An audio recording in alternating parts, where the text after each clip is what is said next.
Calling to order a special meeting for the board. You can access this meeting at 1-855-797-9485. You have to enter the access code 923-234-172 to assess the call. You can also find us at youtube.com/GoEPCC. Any member of the public wishing to make a comment or question regarding an agenda item can email comments or questions to the following email: board/questions@epcc.edu. All backup and related materials can be accessed at the following link: epcc.edu/administration/board of trustees. Pam, can you please call the board, please? Yes, sir.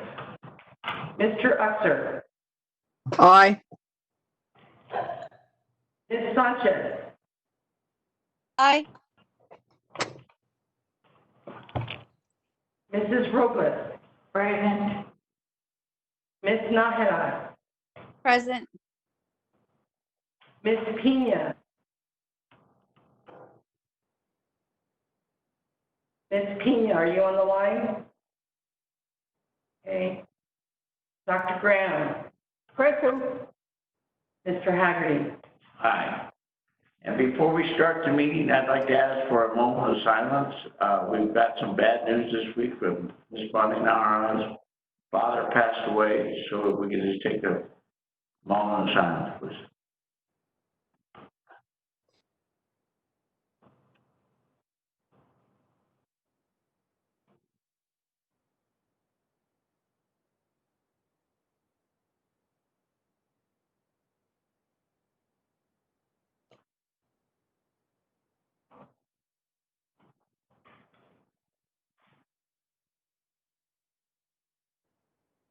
Thank you. Please keep him and his wife in your prayers. Judge, if I may really quick, I haven't had a chance to reply to everybody and tell everybody thank you for all the flowers and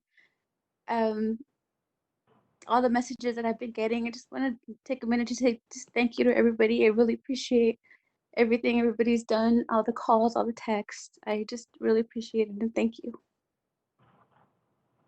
Okay. We're keeping you in our thoughts and our prayers. Pam, would you go ahead and we're going to go to, I guess, 1.3, under the discussion regarding legal effect of donation of personal protective equipment of El Paso Psychiatric Center, prudent to section 551.71 of the Texas Government Code. Go into executive session. That was All those three. executives? Yes, sir. Okay. 1.5, Pam. 1.5, you're welcome to guest and staff members, which I believe you've already done, sir. Item 1.6 is open forum. We have not received any requests at this point.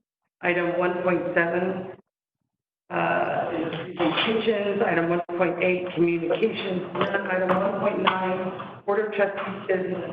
Item 1.9.1, Mr. Pablo Perez, Program Manager, ECM, will provide an update briefing on the progress of the Combined Key Revenue Improvement Bond Series 2016 program. Briefing items will include, but are not limited to, a general update, including schedule and budget for all 6 projects, as well as an overall bond schedule and budget update. Are you on the line, Mr. Perez? Yes, Okay, you're on. all right, hopefully everybody can see my screen. Not yet. Hold on one second.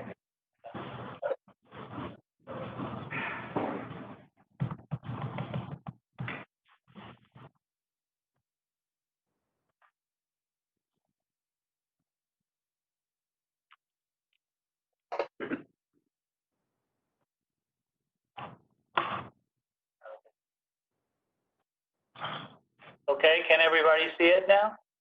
Not quite. Not coming up.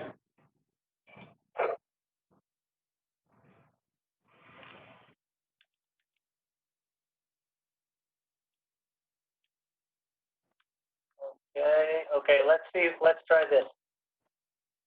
There we go. All right.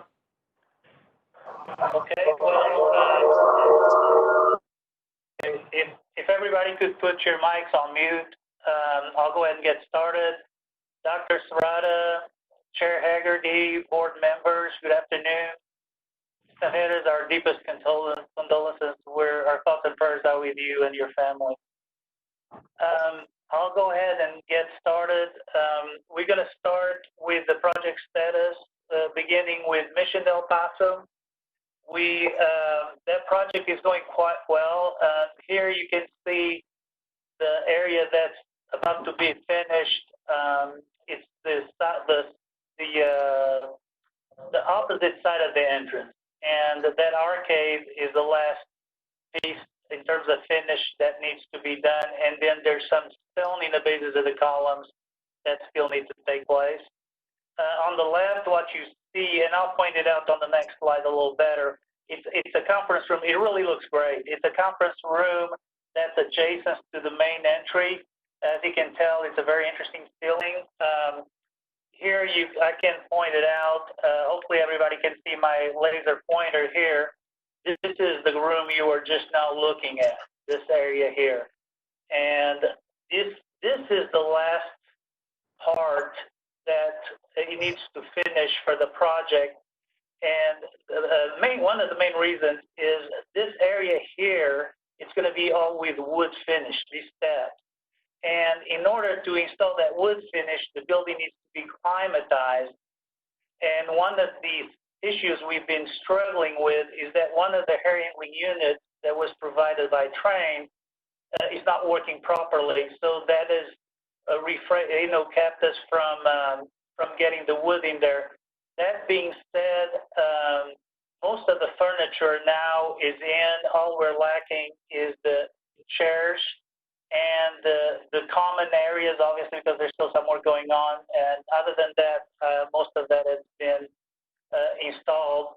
The picture on the left side is the west side, and as you can tell, the whole building looks like that in terms of finish. It's just that small area that I showed you a minute ago that's not finished.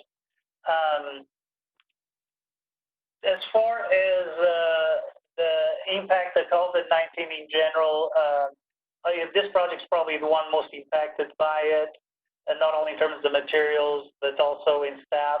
And I'll show that to you in a minute in the charts. Right now, we're estimating a substantial completion of July 15th, but the fact that we were able to install furniture in the building, that's already saved us quite a bit of time. So at this point, knowing what we know, we don't, despite some struggles we're running into, we don't see a problem with starting classes in the fall. And Josh, the dean, is well aware of what's going on, and so we're looking forward to turning this building over. As far as the budget, it still remains the same. And I mean, there's $30,000 we took out of that budget, but I'll cover that in a little while. But as you can tell, and I'll show you the charts for the other projects, but as you can tell, this project really has been hit fairly hard. I'm going to put that laser on again, so I want you to be aware of something. So as you can tell, February was 102, and then as the virus started coming out, you can see a clear decline. We had a little bit of a blip there that went up to 61. The reason, the 50 is about average lately, what we've been getting. The reason there's a 42 there last week is because we are struggling with the air conditioning. The mechanical contractor, and that's about 10 people, hasn't been on site. So that's the reason. It doesn't have anything to do with COVID, but it has everything to do with the fact that they can't do much until that unit is repaired or replaced, whatever the case might be. Going on to the calendar, as you can tell, right now, the number you see on the left, the 25th of April right now, is the current contractual date. Now, keep in mind that contractual date does not take into account any delays related to COVID. He has addressed most of the change orders. So right now, per contract, their substantial completion should have been the 25th. Since we're not fully done with the COVID impact, we'll reassess that at the end and see what the extensions they can get.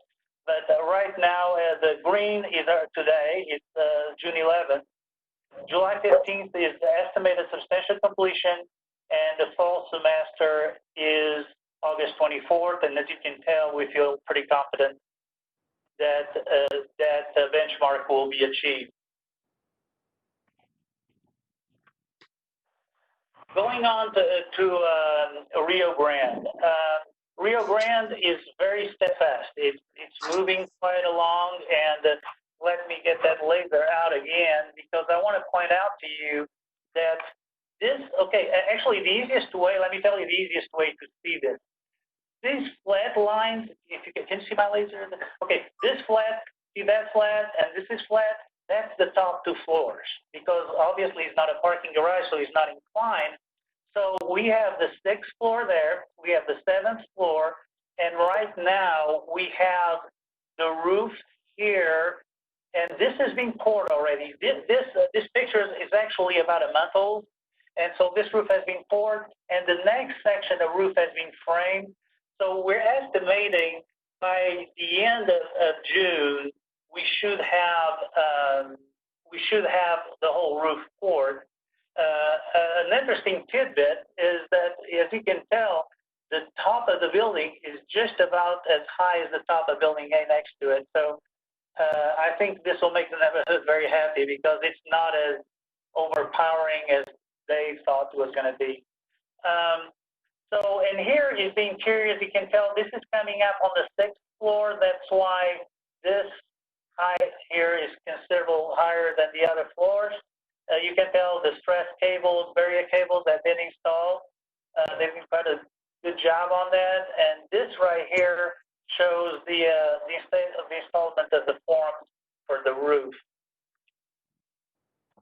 So right now, in terms of delays, they've had a few. There were a few weather days, wind days. There was a few other small delays, but in general, based on what we know at this point, we feel like the start, the completion in middle of December, maybe even a little later, but the start of the spring mini-master, so far we don't feel that's been jeopardized.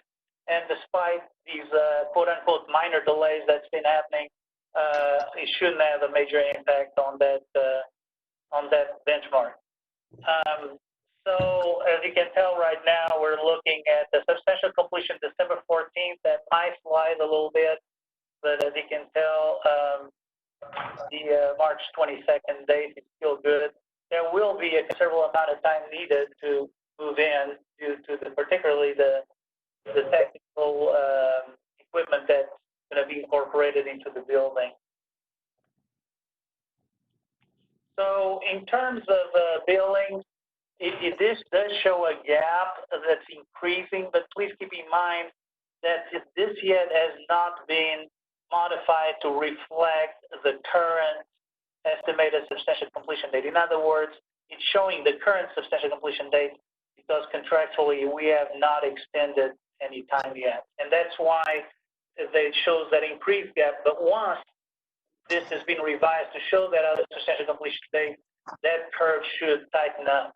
Same thing with this here as far as the plan versus actual progress of the building. As you can tell, Rio Grande has not been affected much at all by this whole COVID-19. I think a lot has to do with the fact that they don't have that many stops on site, and all the work is outdoors, so it's been pretty steady. Going on to Valle Verde. So on Valle Verde, obviously we got some major issues, and quite frankly, the fall semester is looking worse and worse. And I'll go into a little more detail. As a matter of fact, I have quite a bit to tell you about that on the reasons why that is. Building is looking good, but there's some critical path items that I will go into more detail in a bit that will probably keep us going into the fall semester, and it's looking more and more like it's going to be the mini master in the fall, October 19th. The stairs you see here on the left that they're pouring have now been poured and that is finished. So no, at least I'm glad to report that we have full access to the building. Whatever is left from the site work, it's more where the trailers are now located, that once they move the trailers, they're going to have to include that in there. But we do have full access to the building. The elevators are so getting ready. We've been in contact with HB to see if we can get a temporary permit for the elevators to move in furniture. And so that's under work also.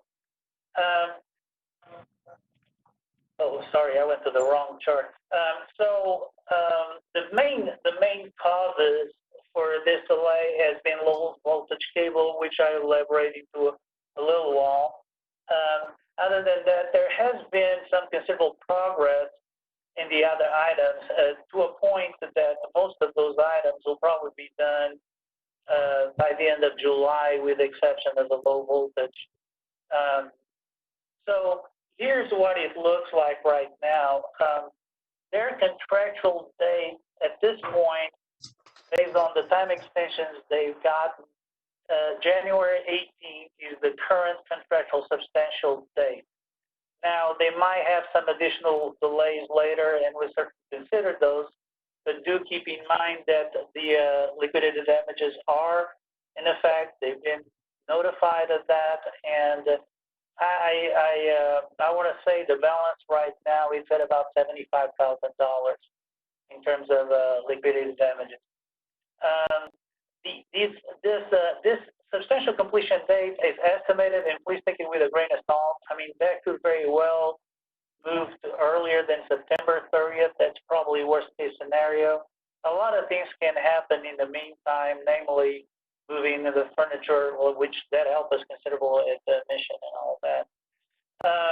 So as far as the start of the fall mini master on October 19th, it's fairly certain. Now, so you'll know, we've been having actually literally weekly meetings with the dean, and everybody is quite aware of what's going on.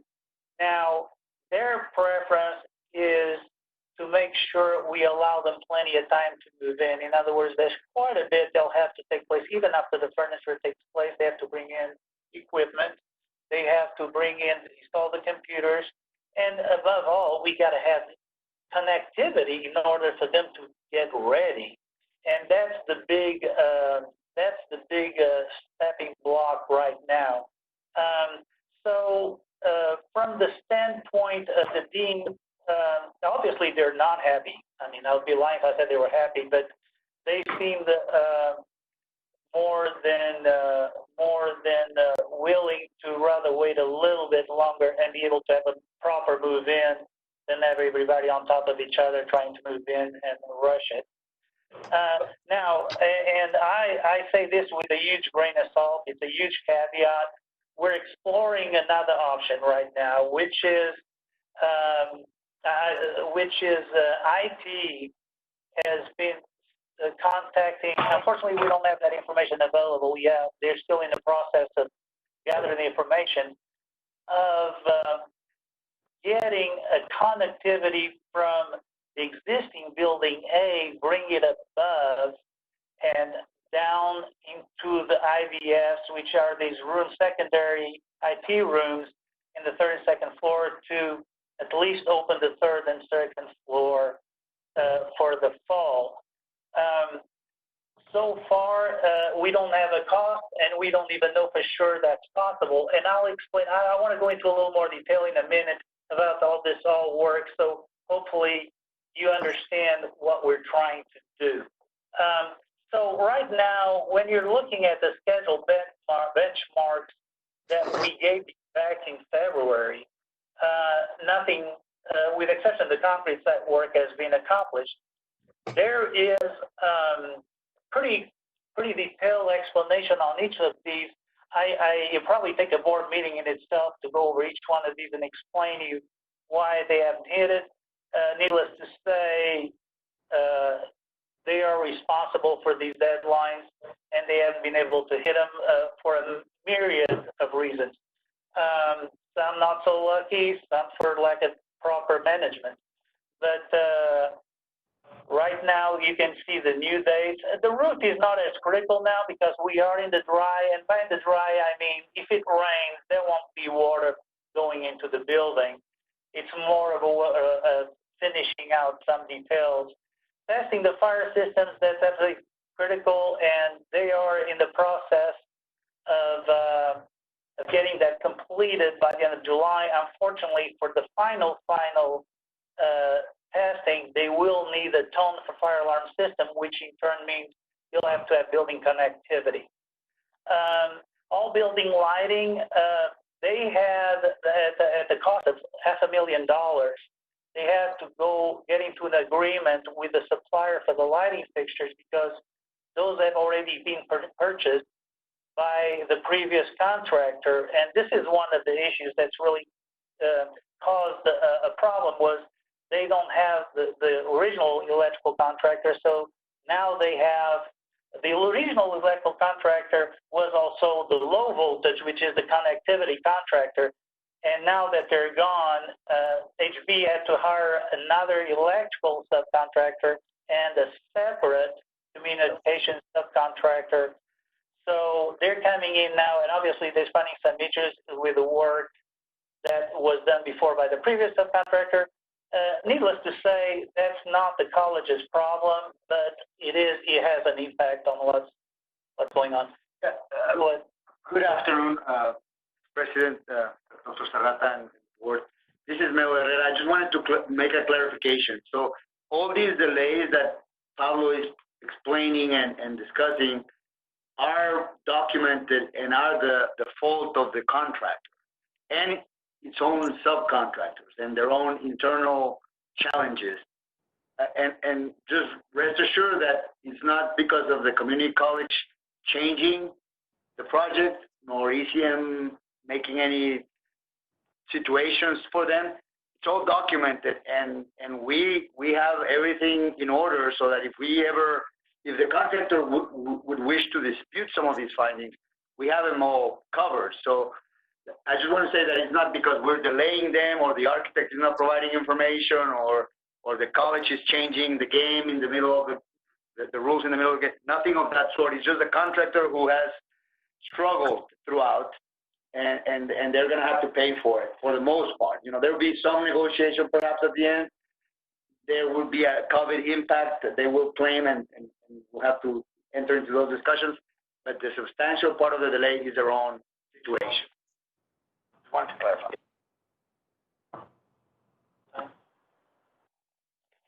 Okay, thank you, Mel.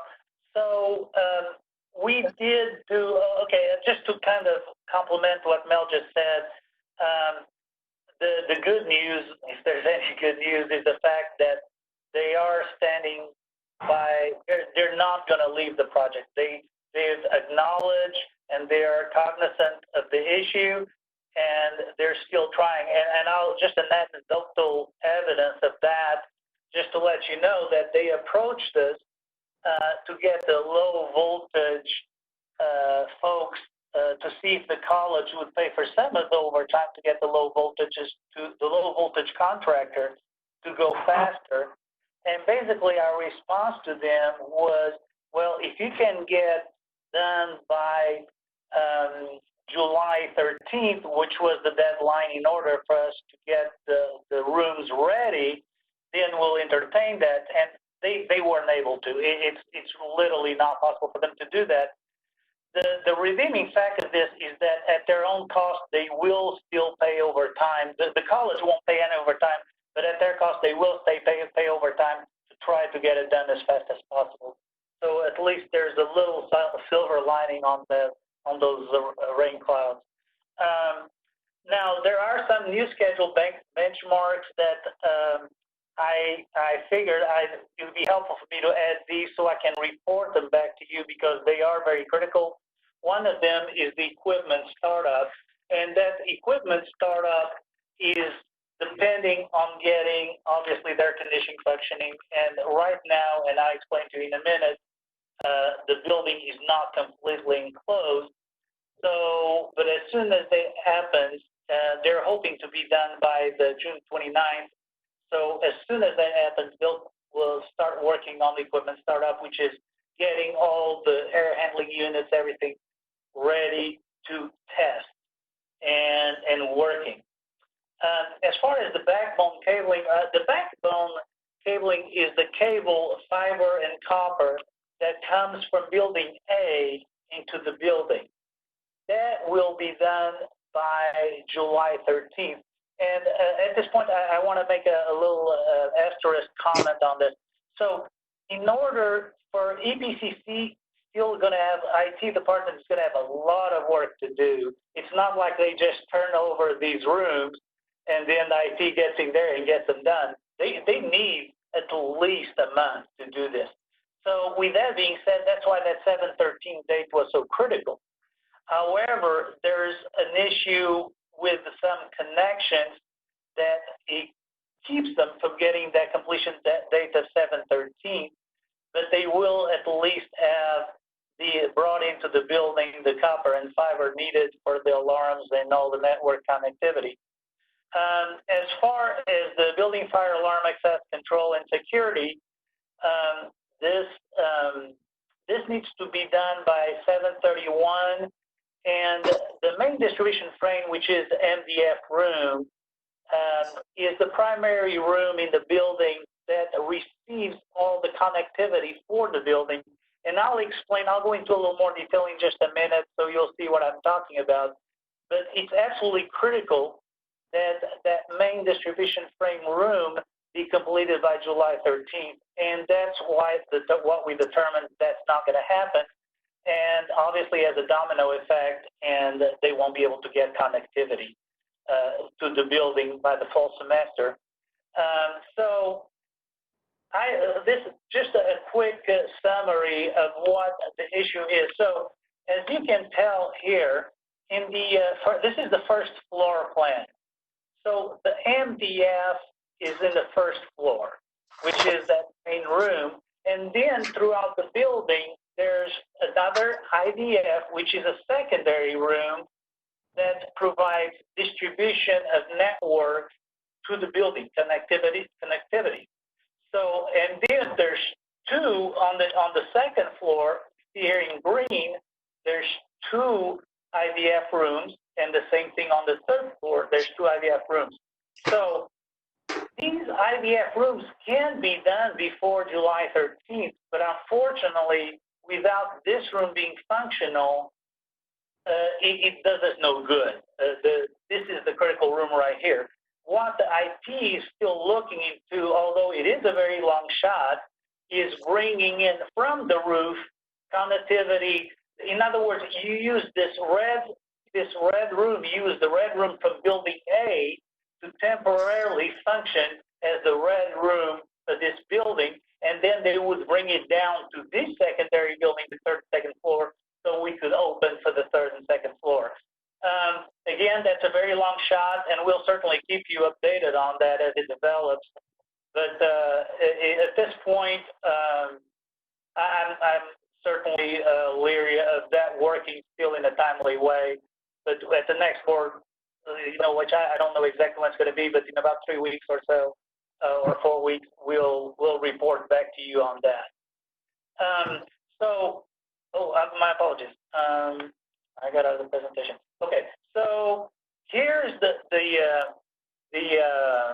Valle Verde Lab manpower. As you can tell, they are stepping out on manpower. They've gone down quite a bit, all the way down to 59, but then they're up to 75. I've talked to our ECM representative on site, and he confirms that it has been a spike in 2 people showing up to work. So that's certainly positive. We still are affected to a certain extent, although not as much as Mission, by the COVID. For instance, we have the telescopic bleachers that we're going to have in the community room. And if you recall, let me show you what it's this area right here in the community room.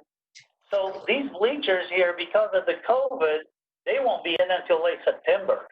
So that, needless to say, in the grand scheme of things, that's not a huge deal. We could still, if that was all the problem, then we'll be fine. But needless to say, there is still an impact. So the good news, obviously, is that they are still making an effort on their own. Going into safety, there was one more incident at Rio Grande. It did result in lost time. What happened is the individual in question slipped and he landed on his elbow, and he shattered his elbow. So it was a serious incident. He was up, but he's back to work. So that's the good news. But overall, we're still fairly successful. And as you can tell, we already bagged 681, 386 hours. So that's pretty considerable and really good news. Going over the schedule planner. So right now, this is what it looks like at this time. CTC, Trans Mountain, and Northwest are complete. Mission Del Paso, there's a mistake here. The Mission Del Paso, the date is right. It's in September, but it says summer 1 semester. It really should say fall semester. So as you can tell down at the bottom where you have the actual dates, it says fall semester. We show Valle Verde for the fall mini-semester, and then Rio Grande for the spring mini-semester. Going on to the budget update, I want to see how I'm doing in time. Going on to the budget update, we only had one quote-unquote major transfer. What happened was at Northwest, there were some straggling change orders and also some additional work that the commission agent had to perform. And in order to do that, we needed additional funds. I requested from Ms. Chauncey to transfer $30,000 from the contingency at Mission into Northwest. And these numbers you see here now reflect that. So in other words, current contingency for Northwest and current contingency for Mission are reflected in this spreadsheet. As far as the overall budget, no changes. It still remains what it was since last time I updated you. And we will now go into the action items. I want to pause here and see if there's any questions. Okay, great. Okay, going once, twice, three times. So going into the action items, this is, if you recall, and this has been a while, we reviewed the recommended wayfinding, and at that time, you approved the wayfinding, the deems approved wayfinding, and so the architect proceeded with the drawing. So I'm going to begin by reading the proposed action item as per protocol that says authorize the college president and his staff to procure wayfinding signage and associated manufacturing and installation from AO General Contractor in the amount not to exceed $985,670, which includes a 15% contingency for the Mission Del Paso, Valle Verde, Trans Mountain, Northwest, and Rio Grande campuses. This contract will be awarded through YSD Proposal Solicitation 219022 RFPB, which was publicly advertised locally. This is in compliance with YSD RFP number 219022 as allowed by the Texas Education Code 44.031 and Texas Government Code 791. The board approved the use of this vendor at its May 27, 2020 meeting. Such contracts are competitively awarded. Well, I do have some good news. So what has happened since then, the architect has put together a whole package of construction, like not much unlikely what you do for a building, obviously a lot simpler, but from the pictures we showed you before, they develop actual drawings and documents that we could hand out to a contractor and get an accurate estimate. And so this is the cover for those construction documents. They were issued in April 2020. And this should be nothing new to you. This is all things you've seen before, but as you can tell, it's more elaborate. And at this point, there is good news from the standpoint that, as you may recall, these signs are all 8 feet. That's the highest the city will allow us to go. And we had an alternate for mission because that's out of city limits, so we can't actually go higher. But we were concerned about the cost, and we're happy to report, and that's this sign right here. That this sign it's much taller. It's about 30 feet tall, and it's going to be right by I-10. So it'll be a lot more visible and will be a great landmark for the college. So going on from that to the cost, this is where really the good news come in is thank you to Mr. Lovato. He identified a job order contract that is a lot of experience with this type of project. And actually we've seen some of the similar projects done, and they look beautiful, and they're very well put together. And the nice thing is they're going to assemble all this remotely, so they don't have to issue with the weather and the working on the site. It's a lot more control to do it remotely. They will take 120 calendar days, and their cost came at $157,101.73. Now, we going to the board for $985,670 because we figured we better include a fairly good contingency because just to make sure everything gets covered. It should also cover, not should, it does also cover some solar lighting where it's not feasible to bring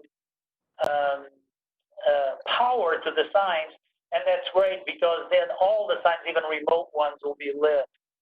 So right now, this is, excuse me, this is what the fund budget looks like, and you can tell here on the wayfinding, we have budgeted $1,778,353.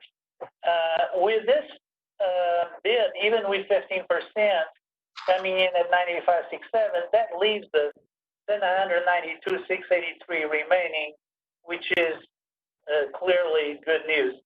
So I think in general, this is all good news, and hopefully with your approval at this board meeting, we should be able to communicate to the contractor. You're pretty quick to get started, and we may even, with a little luck, see some of this done before the fall semester. So Pam, do you want to read this, or do you want me to read it? Action item. Item 1.9.2, discussion and action to authorize the college president and his staff to procure wayfinding signage and associated manufacturing and installation from AO General Contractor in the amount not to exceed $985,670, which includes a 15% contingency for the Mission Del Paso, Playa Verde, Trans Mountain, Northwest, and Rio Grande campuses. Motion? Motion made. Carmen Grant. Pedro, second. Any discussion?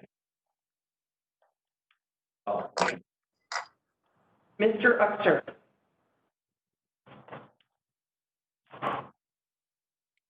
Aye.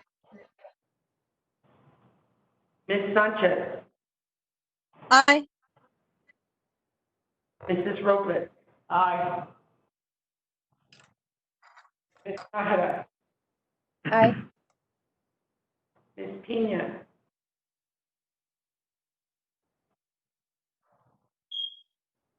Ms. Pena.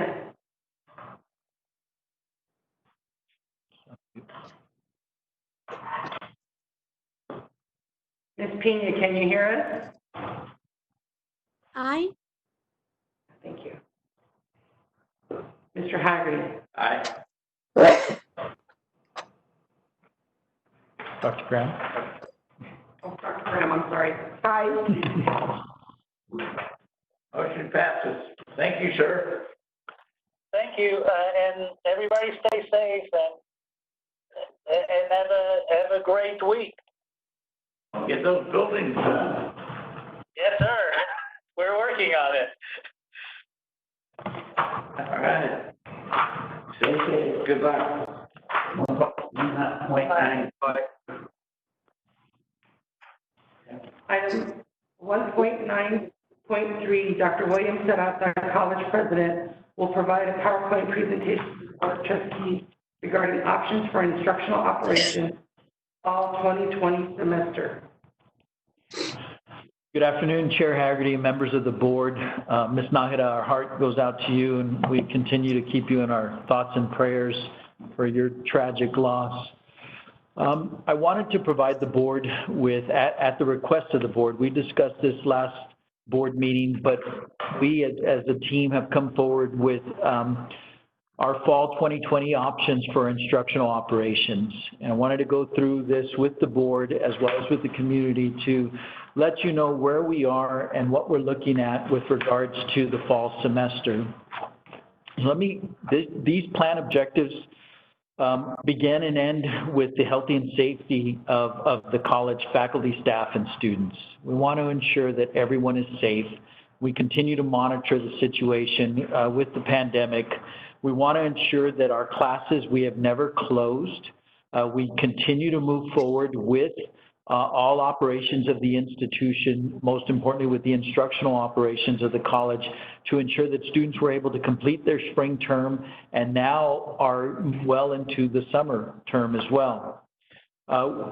So we wanted to ensure that services continue for our students, in addition to courses being offered and all classes being offered to them virtually, with some exceptions of in-class for certain CTE courses, lab-intensive courses, clinicals, that we continue to move forward, that we provide the services that our students need, whether it be counseling services, advisement, whether it be testing services, all services that a student would be able to go to on campus. We wanted to ensure that that continues online. And then we wanted to present the board with 3 options that we as a team have gone through diligently to be able to make a recommendation to the Board of Trustees for action on our fall instructional operations. There are the options, students returning to site, to our respective campuses and sites, students looking at a hybrid model of instruction, and finally students returning to classes as via majority online model, similar to what we're doing for this summer.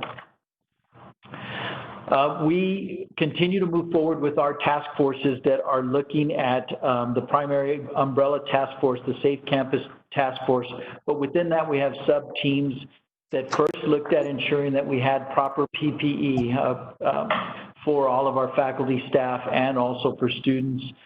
Each of the areas of the institution, all cabinet members worked on their respective areas. Student services, obviously ensuring that we had those available to students, and then all of the instructional services beginning and ending with the faculty in the classroom. These are cross-collaborative. There isn't anything that one division does that doesn't impact one of the other areas. And so you see the 3 primary areas of instruction, student services, and overlapping in the Venn diagram with the Safe Campus Task Force. And then finally, asking the Safe Campus Task Force to finalize a return to campus plan that would be executed over time. Let me first say that Dr. Peña has taken a leadership role with the Safe Campus Task Force. I can't thank Dr. Peña enough for the great work that he has done. Mr. Hector Padilla, who is our Manager of Emergency Management, Mr. Ivan Flores, who is our Safety Specialist, have been working cross-collaboratively with the Vice Presidents, with Deans, with administrators, and with faculty direct, the constituency groups. Ms. Bell, our President of Faculty Senate, and her team have been instrumental in us moving these particular plans forward. Let me explain a little bit of what we did to prepare for the summer term. the Safe Campus Task Force, they developed and implemented procedures and protocols. Let me thank members of the board. I have received numerous examples. I read them all from members of the board. Dr. Graham, the work that you and your team are doing at Socorro Independent School District has been tremendously helpful to us. We learn from each other. I've been in communication with the superintendents, as well as with Dr. Wilson and Dr. Arizo from UTEP and NMSU, Dr. Lang from Texas Tech Health Science Center. All of this cross-collaboration has helped us, and we learn from each other as we continue to move forward. Part of what we did is we developed and implemented procedures and protocols for a gradual return, in particular this summer for our CTE courses, so our career technology courses that have significant hands-on that is required in those respective courses. They were not able to complete their courses for the spring term, and therefore they needed to return to campus to do that hands-on. A common example is, how do you do welding online? You need to be able to actually use the equipment, show that you have the proficiency to be able to complete that project. So they worked diligently to bring those back to campus. That began on May the 18th for the students actually returning to campus to complete those courses. Part of what we did is we ensured a controlled access and egress points for entering buildings. We ensured social distancing at all times with a minimum of a 6-foot distance between students and individuals.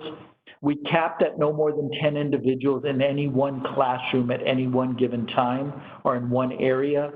We worked on cleaning and disinfection protocols for classrooms, for equipment, for any of the areas that were going to be used. We did establish as well COVID-19 exposure reporting protocol. We have been in close communication with the health department. Scott Holst, we cannot thank enough either. Mr. Ortega, Ms. Marin, and their team at Scott Holst have provided all protocols that we have gone through, have provided insight under those protocols, have given us recommendations on those respective areas, as well as ensuring that we're following all guidelines from the city and county. We worked with Mr. Lovato and his team in the physical plant to secure and ensure distribution of PPE, masks, gloves, thermometers, et cetera. We worked with our contracted services of Olympus, with our custodial service to establish cleaning and disinfecting processes. Mr. Lovato and his team worked very closely with them. Again, we worked on those schedules and for the programs with our deans and instructional programs to look at an organized return to campus process. We evaluated all of our labs, our classrooms, and those instructional spaces to ensure that safety compliance was adequate and implemented. And we utilized an essential employee reporting system that helped us develop a tracing and health questionnaire for students. And finally, we provided that training to our employees and students before the on-site return. We did all of this for the summer in order to bring back, in particular, those courses, the CTE courses, labs, clinicals that were intensive for students to come back and be able to complete the spring term. We also worked very closely with the instructional deans, as May the 18th was approximately 8 days before the first summer session began. And so we wanted to make sure that we were as lenient as we could be with students with regards to prerequisites and allowing students to register for subsequent terms upon the successful completion of the courses that were still pending. So this is what we put in place for the summer. We feel rather confident with what we have put in place for the summer to ensure that ultimately the most important thing is, again, the safety and security of all members of the campus community. I know that you have copies of this presentation, as this is more difficult, this slide, to read. But what we are is we're looking at a 4-phased approach to be able to look at a return to campus. The current, which is step 1, is a limited on-site operations. Again, the majority of our courses being offered remotely or virtually and online. All student support services were transitioned and again offered remotely online. And the Safe Campus Task Force continue to move forward with recommendations. May the 18th, we entered phase 2, which was a limited student and instruction transition back to campus. those areas that had to come back, as I explained, in particular, the career technology education courses. You see that they were all, they adhered to all CDC as well as the Texas Higher Education Coordinating Board protocols. The coordinating board did put out protocols for summer. They are working on putting out protocols for the fall, but we are in line with all of those protocols and ensuring that, again, those areas are safe.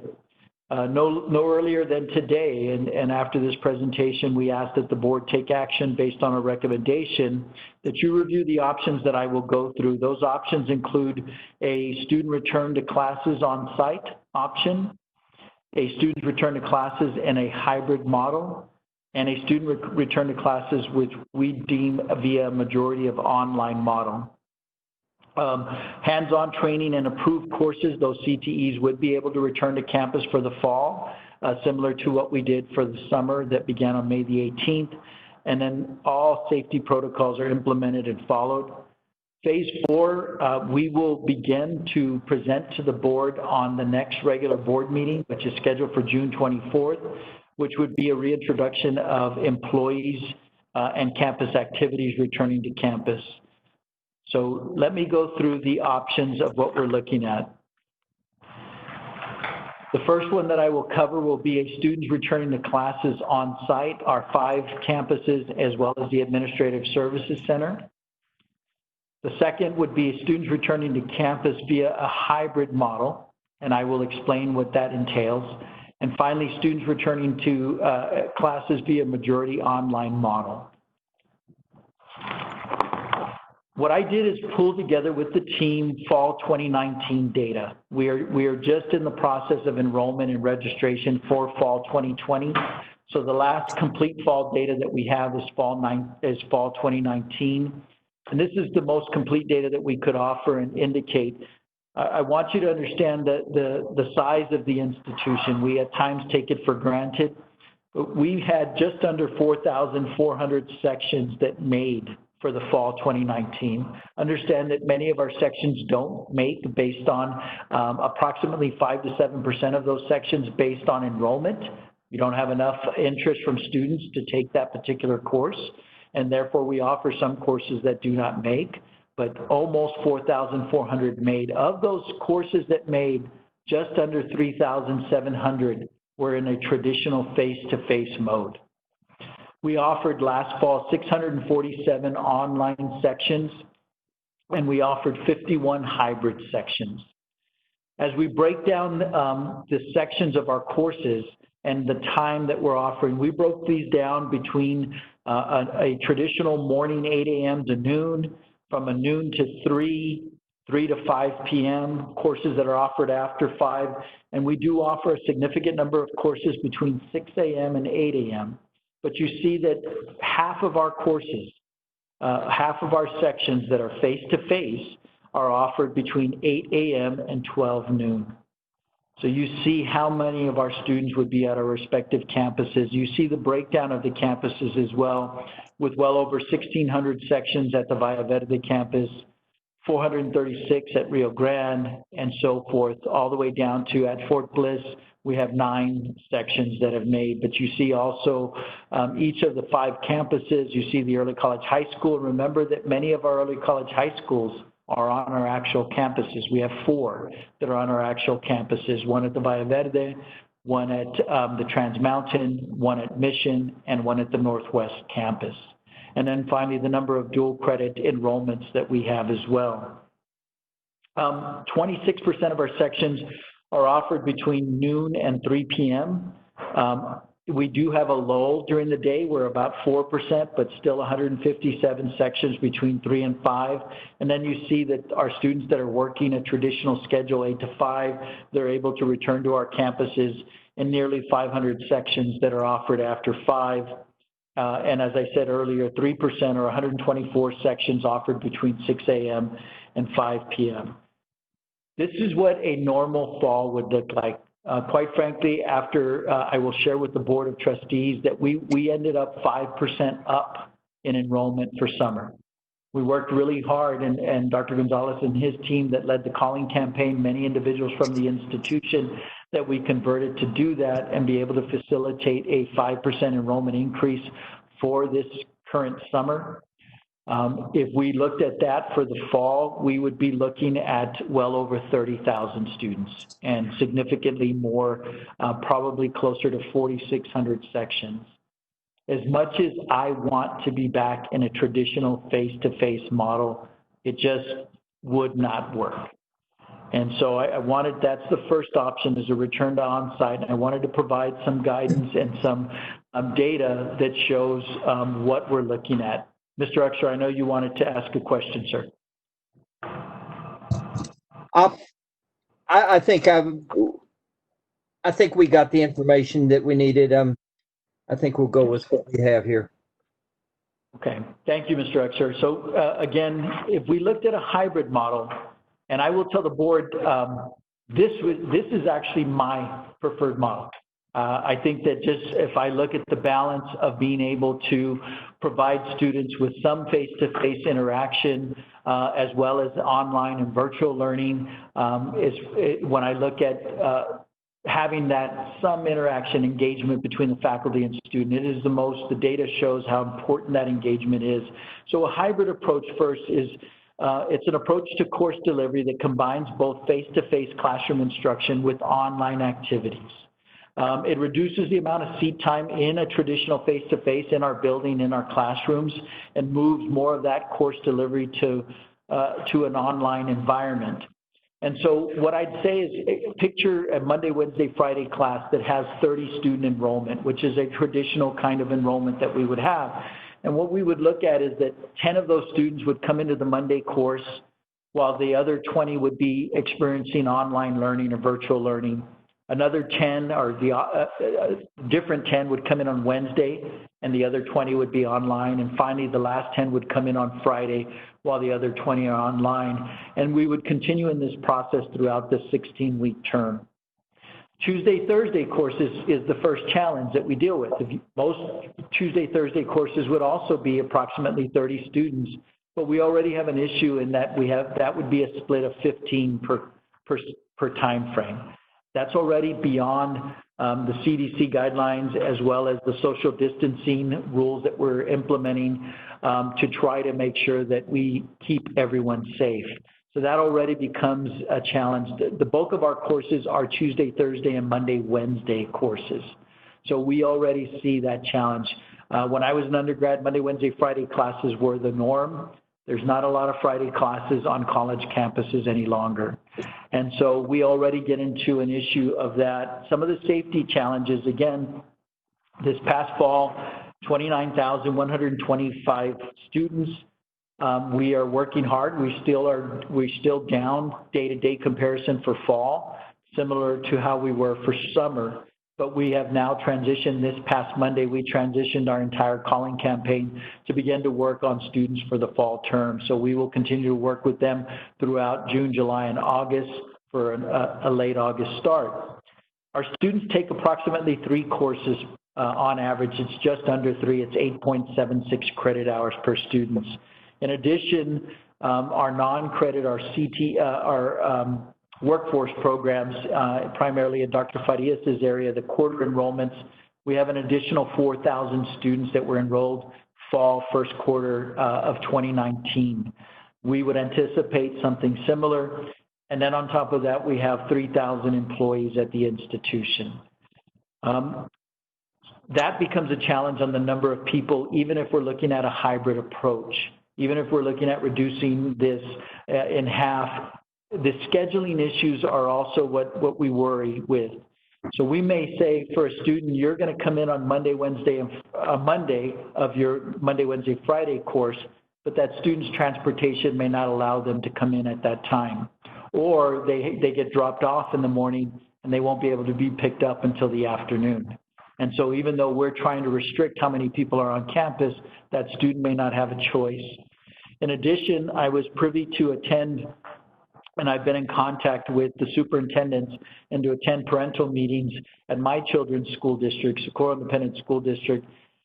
They are looking at several approaches as well, and one of them is a hybrid. Now, they have a captured audience. Their audience doesn't change. So a school will have 800 students, and those are the same 800 students that are attending those schools daily. They implement a hybrid approach, would be Monday, Wednesday, Friday, so 400 of those students are attending, the other 400. The concern is many of our students are parents, and if their children are going in on Monday, then they don't have and not on Wednesday, then they don't have child care for those particular students, and we impact our students being able to come to our courses. So child care is that, and then the work schedule is another one where work schedule may change on students, in particular with what we're dealing with the pandemic situation and then returning to work. So while this is my preferred option, it is an option that, based on the data that we have looked at and the unknowns, as well as trying to mitigate safety concerns, that we don't believe is doable at this time. Finally, the third option would be to maintain a majority online approach. All courses that can be delivered online or virtually will be delivered online. Again, the CTE courses, the career technology education courses, the clinicals, the lab intensive courses would be offered in a hybrid approach. We can do this, and we are doing it now. It is a smaller number, but just for context, for summer, for the completion of the spring, we had approximately 900 students that we are working with. The fall would be a larger population. And this is the area of the institution that continues to grow as our CTE courses. Again, they would be in a hybrid approach, adhering to rotations face-to-face with following all CDC guidelines, social distancing rules, and all PPE would be required of all faculty, staff, and students. We will ask that students bring their own PPE. If they do not, we will provide disposable PPE for students, but they will be required to do that. We will also ensure the disinfecting of all equipment in between uses. This approach is in accordance with what the coordinating board has provided for guidelines for the summer. Again, the coordinating board has not yet provided guidelines for the fall. We are asking the board to move forward with a recommendation for several reasons. It provides stability for students to understand the schedule. We believe that by going completely online for the summer and making that decision in late March after the board's vote, that we were able to provide students with a level of comfort and families to understand the mode that we were going to be offering. Given the recent spikes that we have seen in our community of both cases and fatalities, we believe that it's in the best option for the institution and the best interest of our faculty, staff, and students, that our recommendation is to continue with option 3, which is a majority online approach for the fall term. We would come to the board, we will begin the first presentation to the board of a staff return to campus operations at the June 24th regular board meeting. That'll be our first presentation to the board of what we're looking. That would also be a phased approach. I can tell you that the draft that I have received to date, kudos to Dr. Pena and his team and the Campus Safe Task Force, Safe Campus Task Force, for the work that they have done on that, is a phased approach of percentages, looking at returning to campus operations over a period of time that begins in July this summer and goes all the way through August of next year in a phased approach, always looking at the data that we're seeing from the CDC, from our health department, and looking at if there are spikes in our community, being able to, again, go back to a virtual offering of those employees and services. Are there any questions for members of the board? Dr. Serrata, I have a question. This is Christina. So, Yes, I thank you for your presentations. It was helpful and to put it on in a presentation for me. On option number 1, for that model, and forgive me if you've already said this, but was there a cap on the number of students that were going to be allowed per class?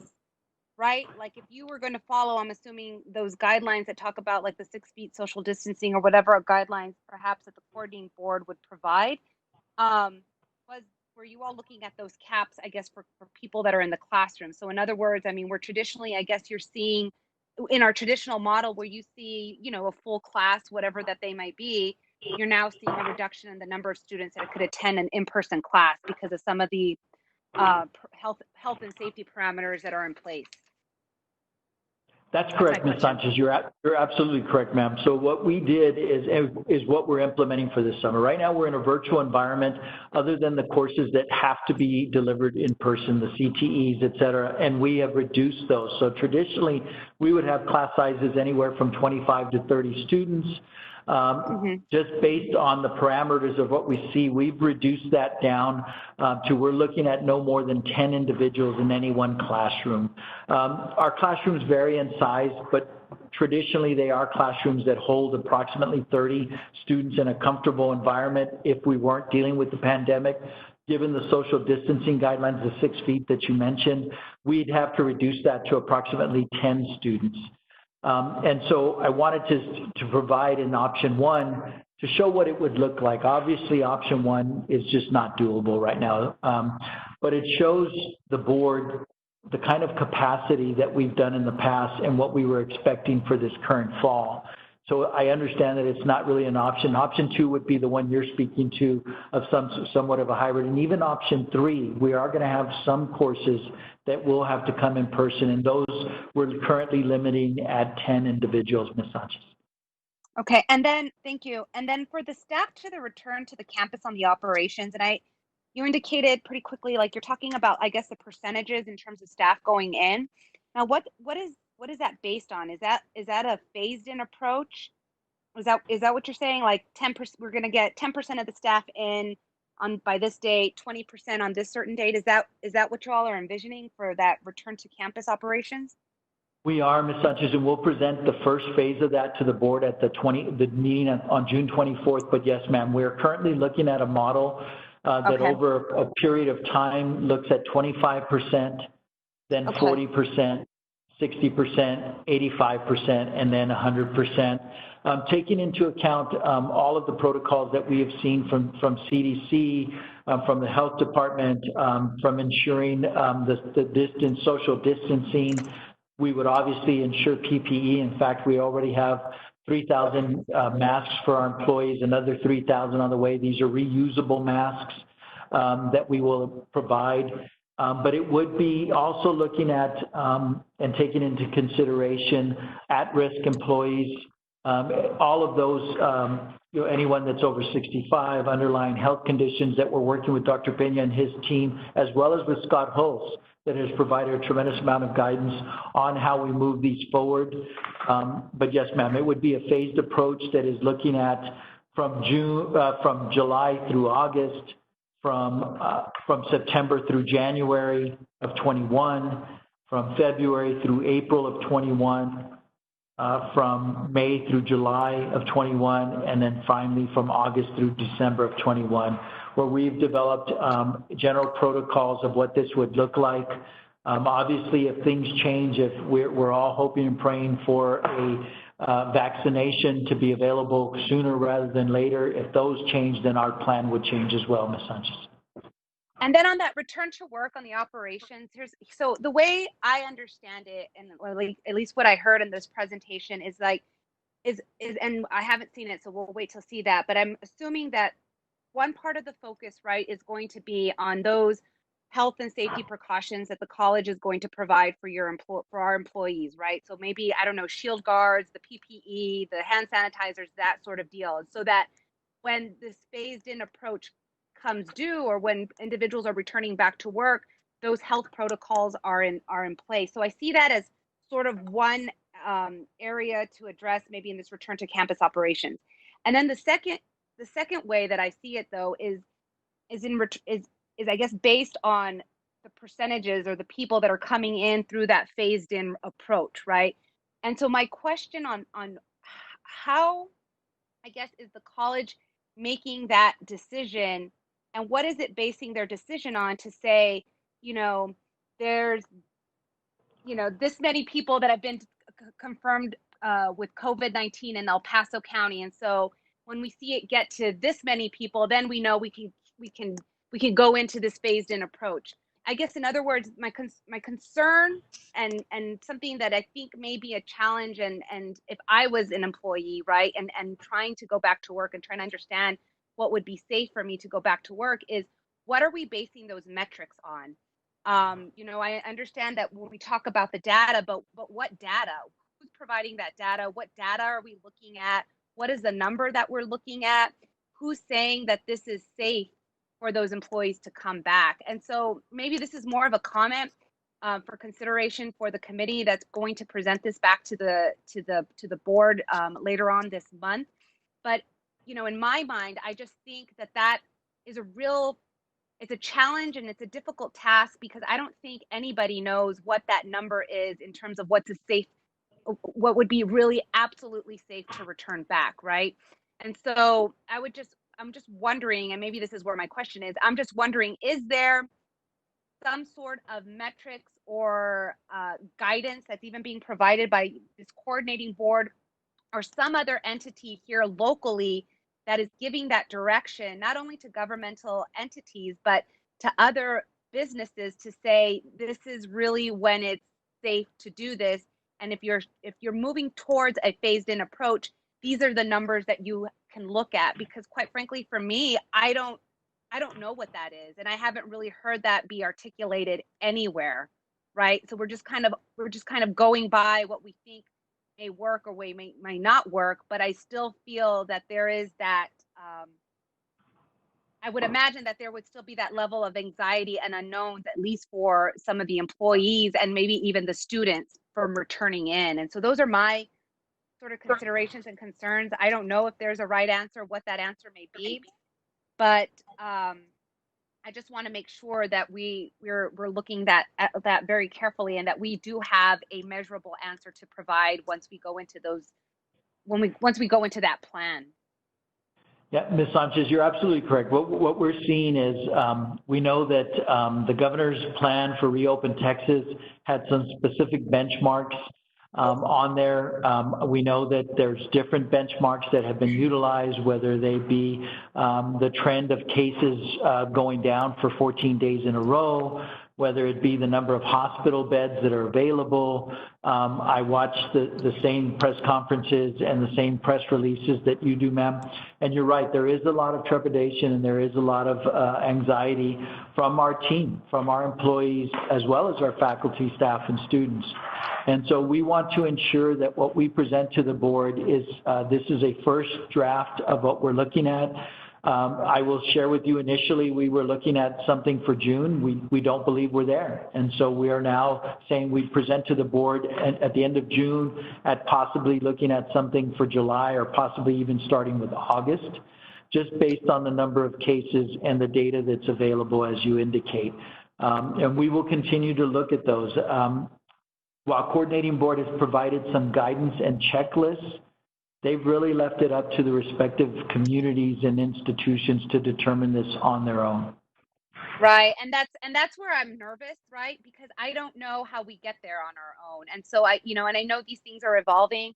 So I would just, encourage as much as possible. And I know you all do, to have those discussions and to have, quite frankly, those frank discussions with other members of our community who are looking at that and are really keeping the data and the track of what are those correct numbers. I mean, I think there's still questions in terms of about, are people being double tested, and what does that mean? Is that really an accurate count? When you're looking and comparing counts between Bexar County, for example, and El Paso County, you're looking at a more severe rate of confirmed cases and deaths. And so that's where I just want to make sure that we do have that local focus in mind, at least for this institution, and putting forth a plan. So when we say, hey, it's safe to come, it's truly safe to come, and we can back that up.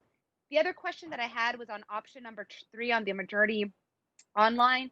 If this is the direction that we as a board end up going on, I think that it really maybe provides itself an area of opportunity when you're looking at some of these private institutions where a lot of them do go online and they tout themselves as being an online institution and attracting a lot of individuals because of that affordability. I really would see this, if we do this, as really that opportunity of, it's not a hindrance.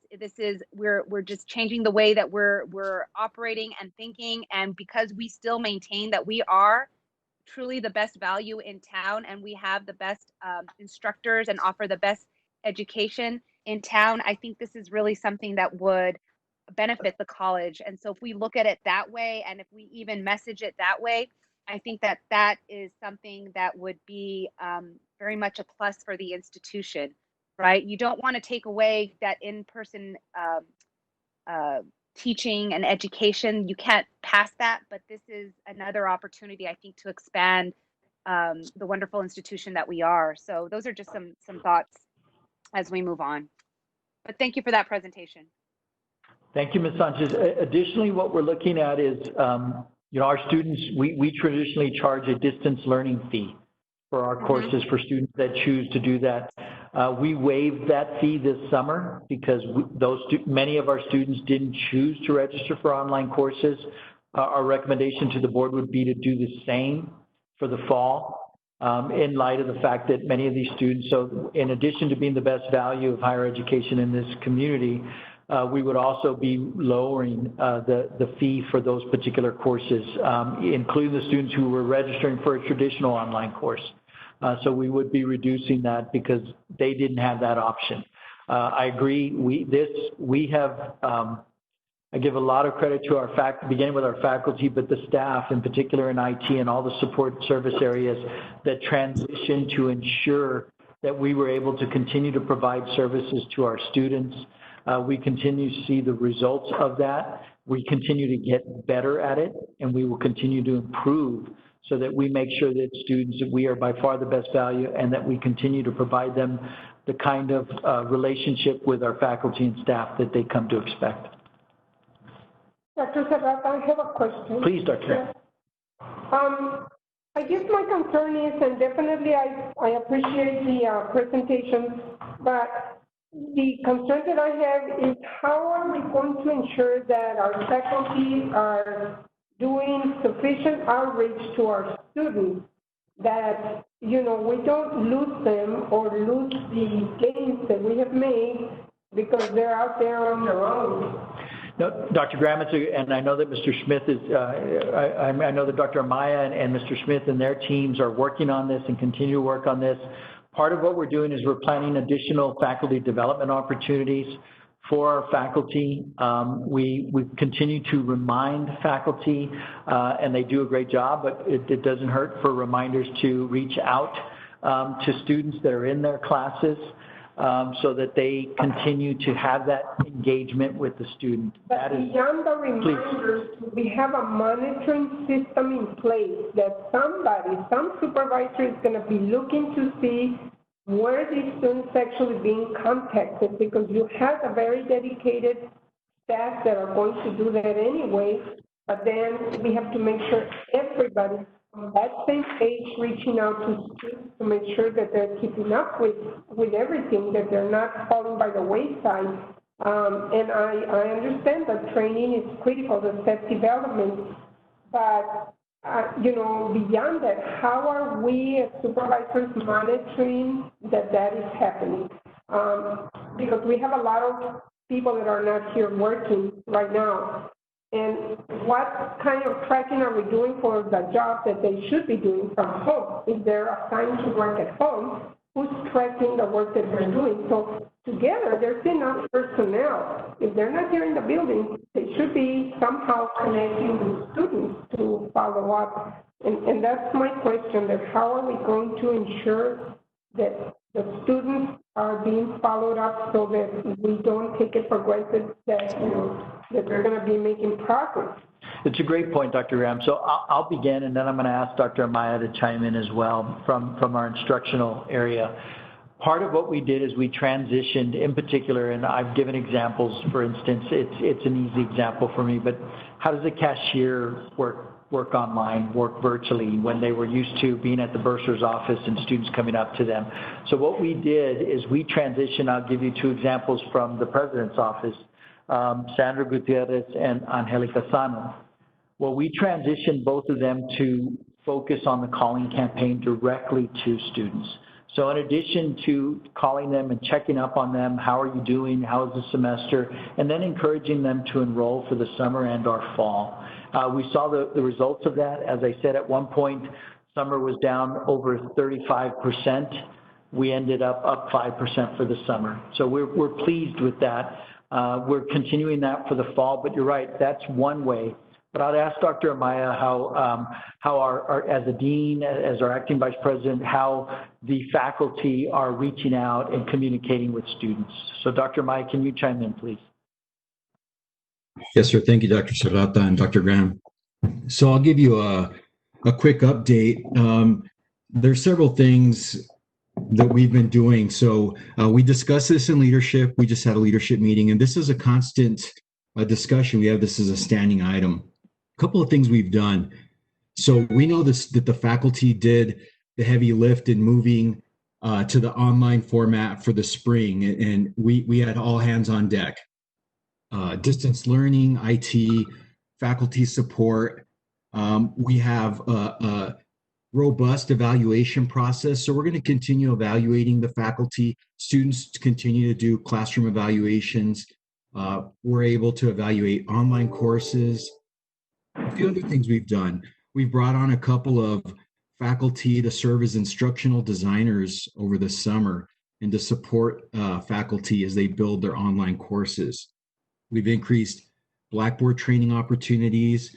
The Technology Resource Center, TRC, has offered additional training. It's forefront on our mind. I'll give you a quick example too. I mean, we just have amazing faculty too that are very concerned with their students and making sure that they're in touch with them. They reach out to me all the time. We had I had a faculty member this week reach out about some early college, high school students that they felt were falling behind. So they asked me for some guidance. We reached out to the proper person at the district, and we received a quick response, and we think those students are now going to be assisted. So we have lots of avenues to follow.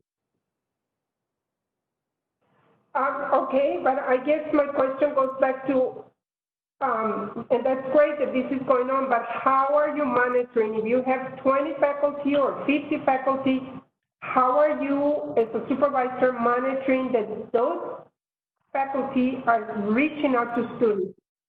That all of them are doing it, not just the real good ones that are going to do it no matter what, but the ones that are not necessarily as aggressively following the students. Do you have a system in place? It's all about systems. We have to have something in place where we're measuring the frequency of the contact, who's looking at that, and how are you addressing the ones that are not keeping in contact with students? So, Dr. Graham, we don't have a formal system. We have been communicating this in leadership. The deans hold regular meetings with the coordinators where we're communicating this as well. So I have a coordinators meeting tomorrow.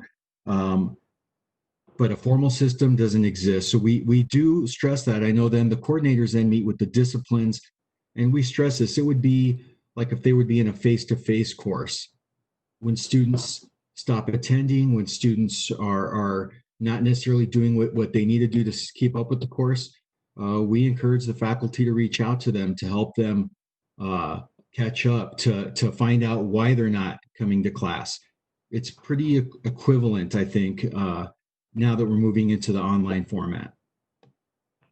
And, again, because we will have some people that are, being paid by the college, but not necessarily have as many duties. I'm not trying to say that all instructors have to be making the phone calls, but certainly some of the people that are not necessarily in the building working like they would on a normal day-to-day basis, those people should be tapped on to do the follow-up if necessary.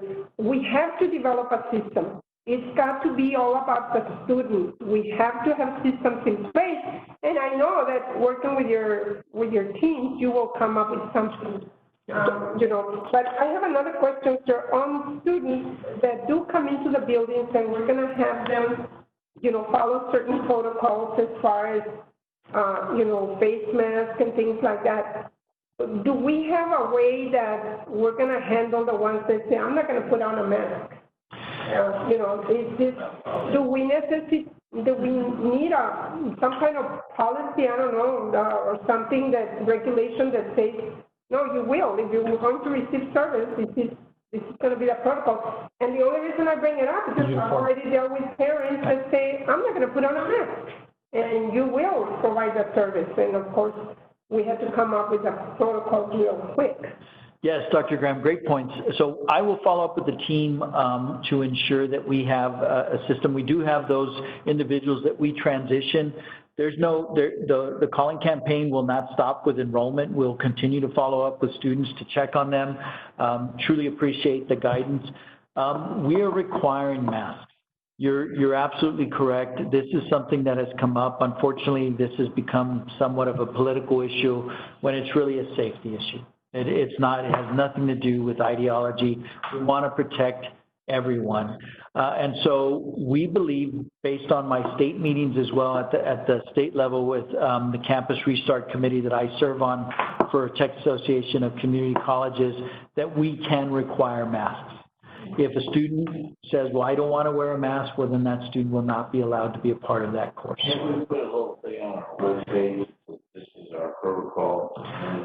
So we can, Judge, and we have no issue with that. We believe that we are in good standing. We'll follow up with Scott Hulse, but they have guided us throughout this communication as well. We believe that we have every right to indicate, businesses have done this as well, to indicate that you want to be a part of this and coming under our campus, and you are required to be utilizing the prescribed PPE. As long as we have something on top of the webpage, this is the protocols, is they have to understand that we're not only protecting them, we've got to protect our faculty and the students that are in the building. It's not about just the individual, it's about everyone else. You're absolutely correct. Also, just going back to Dr. Graham's original question, we do have an early alert system. We had a Title V grant that we received on early alert. Ms. Lujan, one of our counselors, along with student services and the other counselors, implement this for students that are struggling. So faculty lets us know that early alert continues to be in place. We'll continue to move forward. Correct. That's only for the new students, right? It is with primarily, great point, Dr. Graham. It's primarily for new students, but what we did is we started to expand it beyond just new students. We started to look at it for the sophomore level courses as well. We have how many advisors and counselors? We have a significant number. They should be following up on them to make sure. That's correct, Dr. Graham, and they are. They're seeing, our counselors and advisors on average seeing between 4,500 and 5,000 students a week right now. So we do monitor, though. We do have that data. We'll continue to follow up. Judge, we'll work with Scott Hulse on the protocol. Again, we believe that we have the standing to do it, but it doesn't hurt to add additional language to the website, among other areas. Like anything else, we should have the right to let anybody come in, especially when it comes to a safety issue or a health issue. Yeah. We should be covered, right? Something, Chair Haggerty, that we could discuss in executive session, but I don't see why not have a policy in place to protect the college and staff and other students. Dr. Serrata, are we making a decision on this right now as a board, or our recommendation? Yes, Ms. Once if there's any other questions, if there are no other questions, and I know that Pam will go forward with 1.9.3, which is our recommendation to the board, which is option 3, to continue for the fall term in a majority online approach. You want to go ahead and read? Yes, sir. Item 1.9.4, discussion and action regarding the delivery method of instruction for the fall 2020 semester.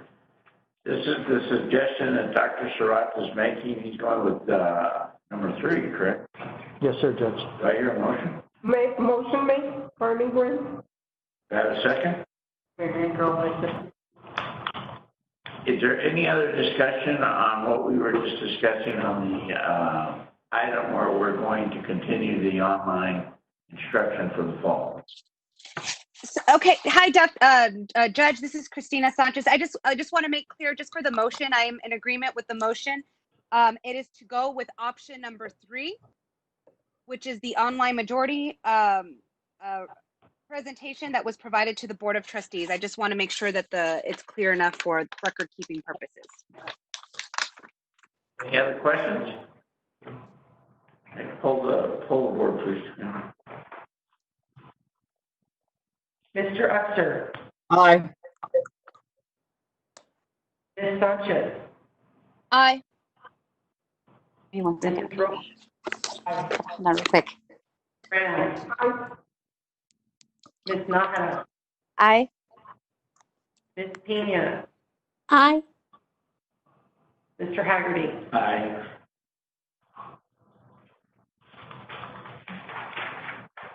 Item 2.0, administration. Item 2.1, following policies are presented for first reading. There's a number of policies that I will read out loud. 3.36.01, dismissal or suspension of contracted administrative professional support and classified staff. Policy number 3.38.01, dismissal or suspension of faculty. Policy number 3.39.01, reduction in force of contracted administrative, professional support, and classified staff. Policy number 3.40.01, reduction in force of full-time credit faculty. Policy number 3.43.03, processing other types of complaints. Policy number 6.04.01, curriculum development and revision. No action is necessary.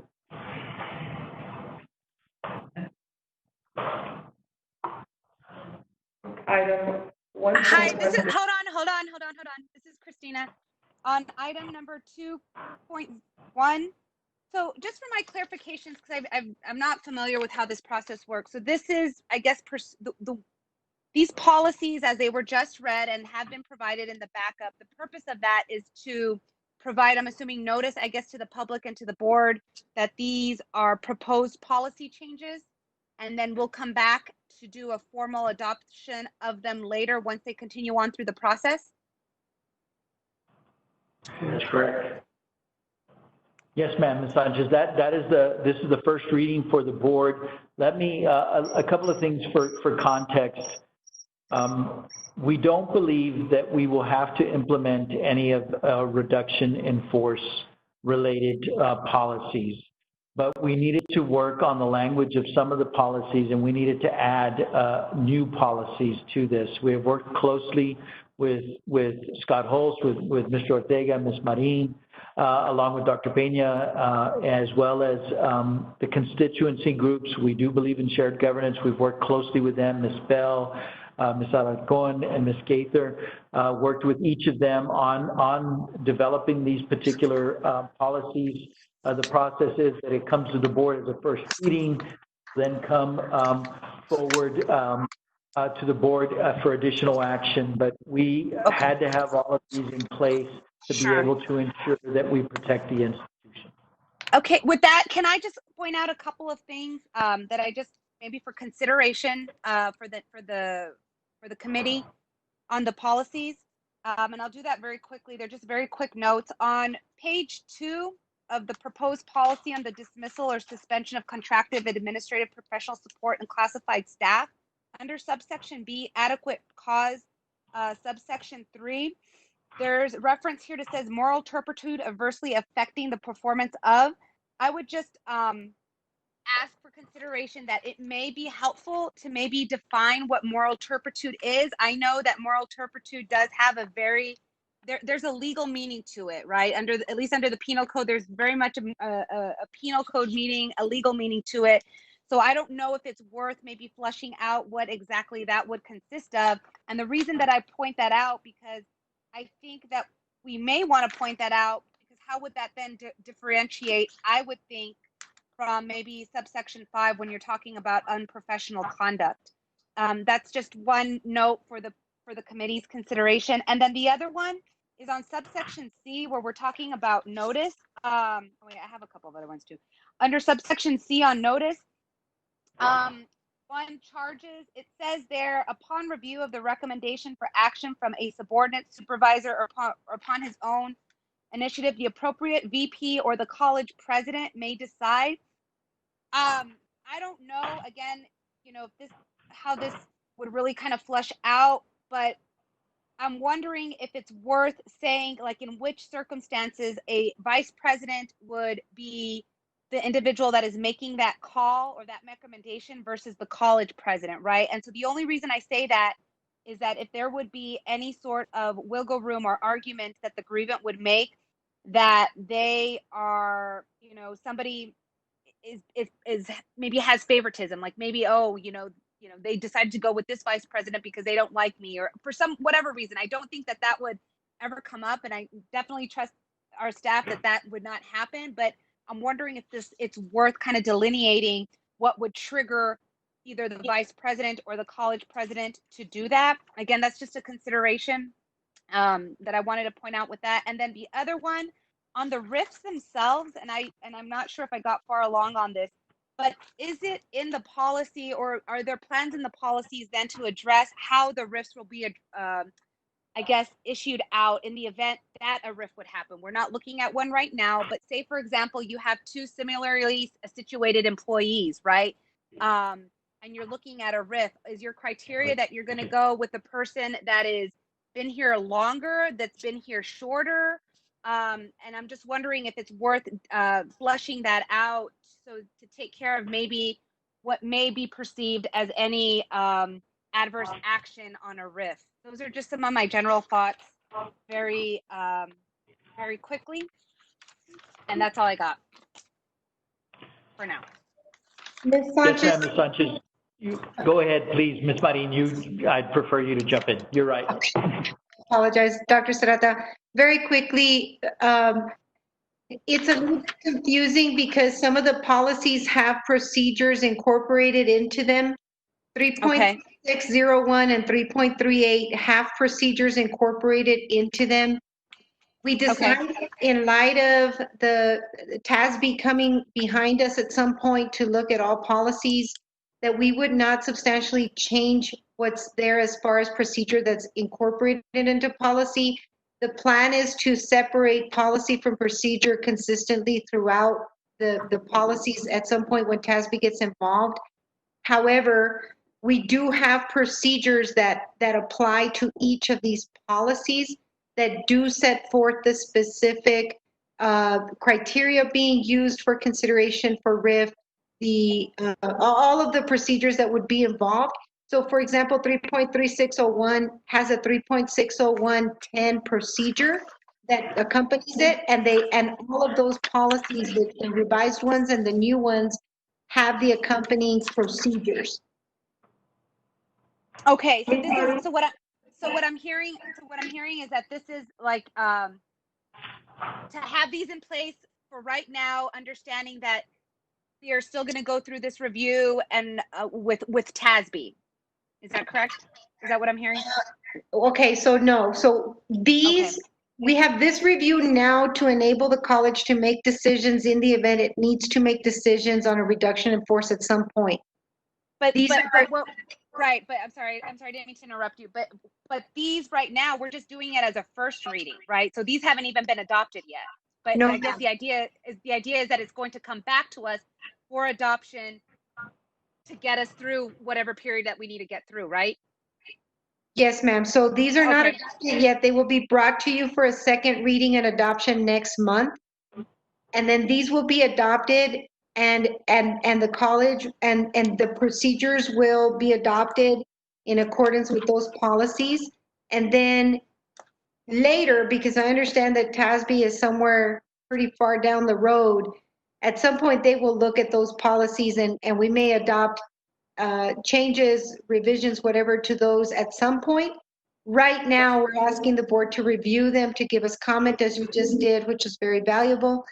And then we will bring them back to the board, having considered those comments next month for adoption. And the procedures will follow the policies in line for that to happen. Ms. Marin? Yes, ma'am. This is Dr. Graham. I have a question on the, certainly we have a lot of policies that need to be updated, but one of my frustrations has been that the college traditionally has had policies and procedures all mixed in together, and that's very difficult to follow. Now, the policy, for my clarity and that of the board, the policies will come back to us after the recommendation, and we review them, and then it comes back for final adoption. But the procedures do not require board adoption, right? Yes, ma'am, that's correct. Okay, because we don't want to sit here and have to adopt every single procedure. That should be up to the administration. We just adopt a policy, so it has to be scripted in such a way that it gives direction, but it enables the administration to work on the procedures to enforce the policy or to sustain the policy. Just Yes, to make sure. Dr. Graham, that's exactly correct. Thank you. Can I just make one more comment? I found another note just for your consideration. On page 5, where it says the college president will appoint an impartial hearing officer or panel, I don't know for your consideration, but if it's worth clarifying whether that is going to be like, are you looking at, when you say impartial hearing officer, is that someone maybe from another department or office of the college? Or are you looking for like an outside individual that would serve on that panel? And maybe it's worth clarifying what that would be. Ms. Sanchez, thank you for that. We have this policy that you just read has been in place for a very, very long time. Been implemented by us very recently, and the college historically has appointed an outside hearing officer to serve in the place of the president as a fact finder, and that's what this is meant. And so we've been following that. This part of the policy really wasn't changed. It was just sort of reorganized so that it flowed better. Okay, thank you. Any other questions? Item 1.10 board report, item 1.10.1 budget update. Josette Shaughnessy, Vice President, Financial and Administrative Operations, will provide an update on the development of the 2020-2021 fiscal year budget. Okay, Josette, you have 5 minutes.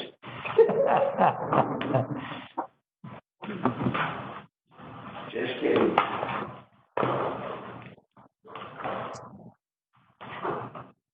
Are you there, Chris Chauncey? You're muted.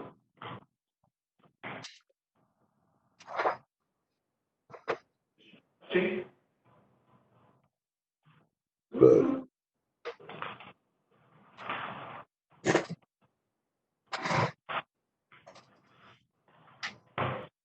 Check your doc.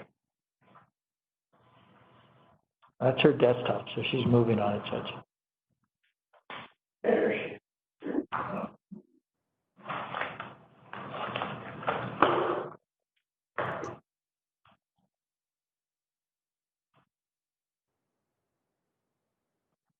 Can you all hear me? Yes. Good afternoon.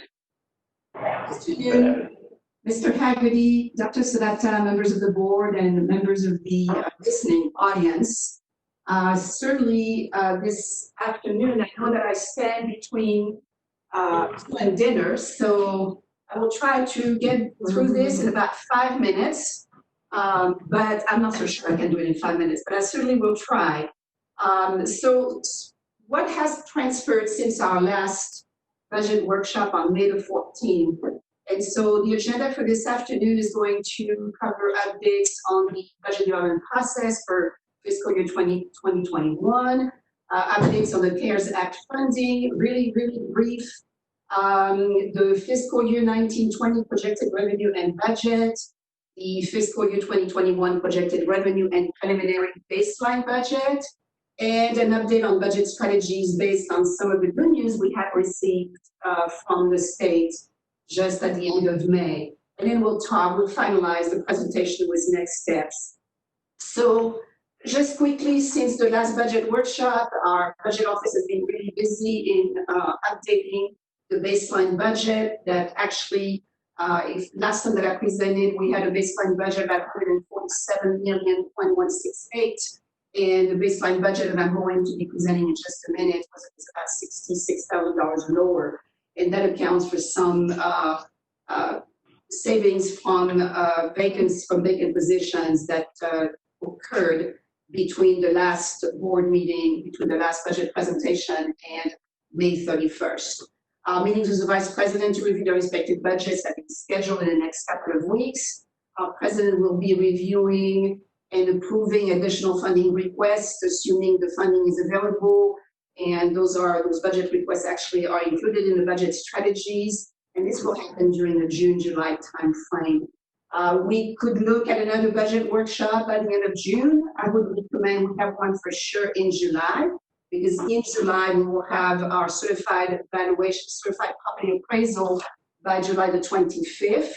But if the board wishes to have a budget workshop prior to that, we certainly can do that for you all, just to kind of keep you updated on the progress of the budget development process. And then in August, the budget development process culminates with the adoption of the budget by the Board of Trustees, and we have to do that by law by August 31st. So in terms of updating our strategic planning, if you recall, when I presented on May the 14th, we were really looking at state appropriations out anywhere from 15 to 20% cut. That's what we were anticipating. So we did have some good news at the end of May, and the governor mandated a 5% reduction in budget for all state agencies, but exempted community colleges. So that certainly was great news for us. It is short-term, however, because the next biennium is certainly going to be impacted in light of the current economy. So the State Comptroller's Office is going to come up with some, it's going to have some numbers in July in terms of how the state is going to be impacted for the next biennium. They anticipate a very drastic decrease in state revenues that obviously fund their budget, and that's going to impact us. Higher education definitely will not be spared, and so that's certainly going to impact the funding for the next biennium, and we could be looking at anywhere from 15 to 20%. And 20% means for us over the biennium, $6 million. So I'm sorry, for each year of the biennium, about $6 million or $12 million for the full biennium. So the 87th legislature is going to be convening in January 2021. During that time, they will be considering state funding for all community colleges. And the other little concern that we have is if we have a lower enrollment during our base year.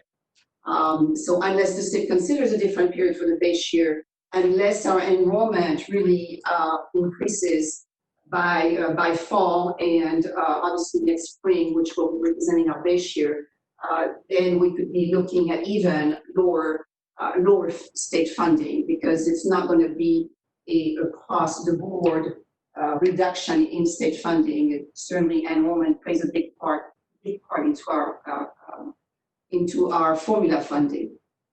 So we have good news and we have bad news. And the bad news, unfortunately, that is a little bit longer term, because that will impact us over 2 years of biennium, starting with fiscal year 21-22, and then going into from 22-23. So, however, the budget strategies that we're going to be showing you in just a little while for 2021 does reflect stable state appropriation for next fiscal year. So that's the silver lining in this kind of news. The Budget strategies, as I presented earlier, do plan for an enrollment decrease in non-dual credit students during fall 2020 and 21 semesters as a result of the continued health crisis.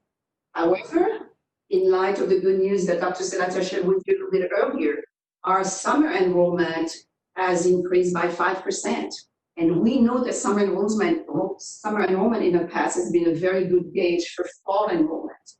We understand there's a continued health crisis. It certainly could impact our enrollment, at least for the fall. So the budget strategies that I'm going to be updating you on later on does include some different scenarios of drop in enrollment, anywhere from 10% all the way to 30%. But at the same time, we are dealing with an economic crisis. So that potential enrollment decrease could be mitigated by expected high unemployment. And we also have a tremendous team here that has been calling our students, and this is what really contributed to our increase in summer enrollment. So we plan on continuing those efforts, and so we do anticipate that our students hopefully will keep our advice to go back to school during this difficult time. We also have been hearing that students in general across the country may decide to stay closer to home. So that may bode very well for community colleges across the country where students now know that they cannot stay in dorms at out-of-town universities. And so they may just come back home and choose to come to a community college because it's also more affordable. The property tax collection, this is something we discussed last time. There's not really new information there other than our discussion with the CAD. We did meet with them on May the 22nd. They were very, very forthcoming in giving us information. So certainly we should plan for lower property tax collections because of this economic downturn for many businesses may have affected their cash flow. And so they may not be able to pay property taxes on a timely basis. So it is important to have a substantial reserve to be set aside. We will book a revenue based on the tax levy, but we'll just have a higher reserve of uncollectible accounts to just kind of be ready for this type of potentially lower property tax collection. Our discussion with the CAD actually was quite interesting. This is probably the most interesting conversation we've had in a long time, in several years, because this is totally unprecedented. Here, what's happened is the valuation for commercial property. So this year actually marked a time for reevaluation for commercial properties. And those valuations went up substantially because the county of El Paso was actually undervalued. And so the CAD did what their due diligence required, which was to actually increase commercial property valuations, in some cases anywhere from 20% to 36%. And so in light of COVID-19, we do anticipate that there will be significant protests on the commercial property. Now, the law requires that the valuation for tax year 2020 is based on property valuation as of January the 1st, which means that anything that happened after January the 1st should not impact the valuation the CAD has set aside or has calculated. However, we know that the ARB may be quite sympathetic to the plea of commercial property owners. And so there is obviously a very good chance that we will get a lot of protests and lawsuits will be filed in light of what the CAD is actually recommending as property valuation for commercial property. The ARB could provide an adjustment, quite an adjustment in light of COVID-19, but the CAD certainly will have to protest that kind of action because according to the law, they actually have to do so. As I said, January 1st is actually the timeline for the valuation. So COVID-19 happened after January 1st. Now, for tax year 21, that's a different story, but for tax year 2020, that they should go along with those valuations as of January 1st. Now, the bottom line here, what we took from the conversation with the TAT is to be extremely conservative when calculating our tax revenue that's going to be based on conservative valuation numbers. They're also looking at by July 25th, in the past, 95% of the whole property valuation for the county had to be certified. However, there is an exception in the law that actually they can provide for estimates if they're not able to certify 95%.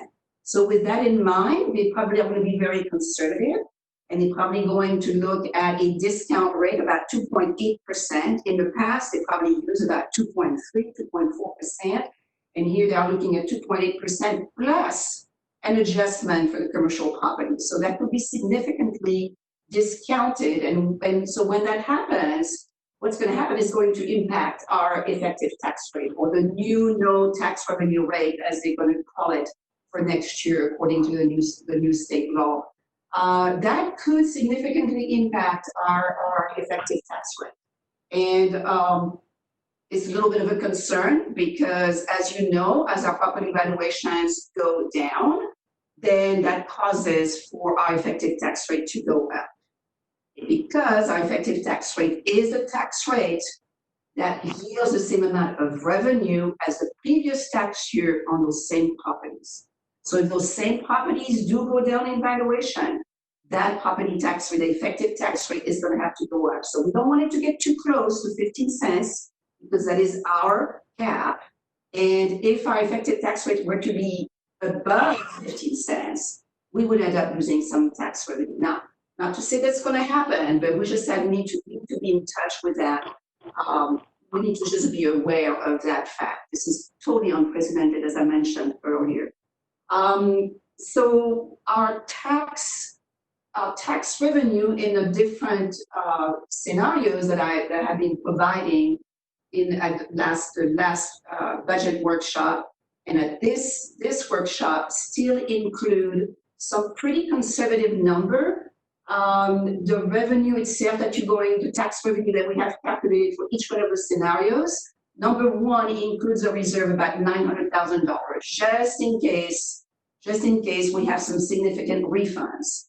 But the other thing is that the property tax revenue that is included in those strategies are based on the best case scenario, 99% tax collection, all the way to 90% tax collection. So it gives us a little bit of room there in case that that property tax collection do not pan out during the fiscal year.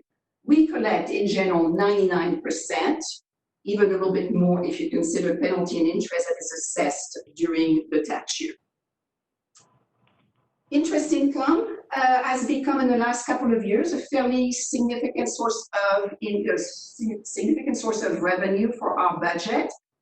Where in the past, when the investment market had been pretty low in the last several years due to the recession, we averaged about maybe $100,000, $200,000 a year in interest income, and slowly but surely this type of revenue has been going up to the point that for this fiscal year we actually had budgeted $2.2 million because we had some very favorable interest rates due to the Fed fund rates. Back in September was at 2% or 200 basis points. And now we are looking at anywhere from 0 to 25 basis points. So significantly lower, which means for us about a decrease about $1.9 million. And so that is pretty significant. So we want to be conservative. And so in the budget scenarios or the revenue scenarios that we have to cover the budget for the different scenarios that we have outlined for you, we have factored in about $250,000 in interest income. So hopefully fairly conservative. And then last but certainly not least, this is a perfect storm.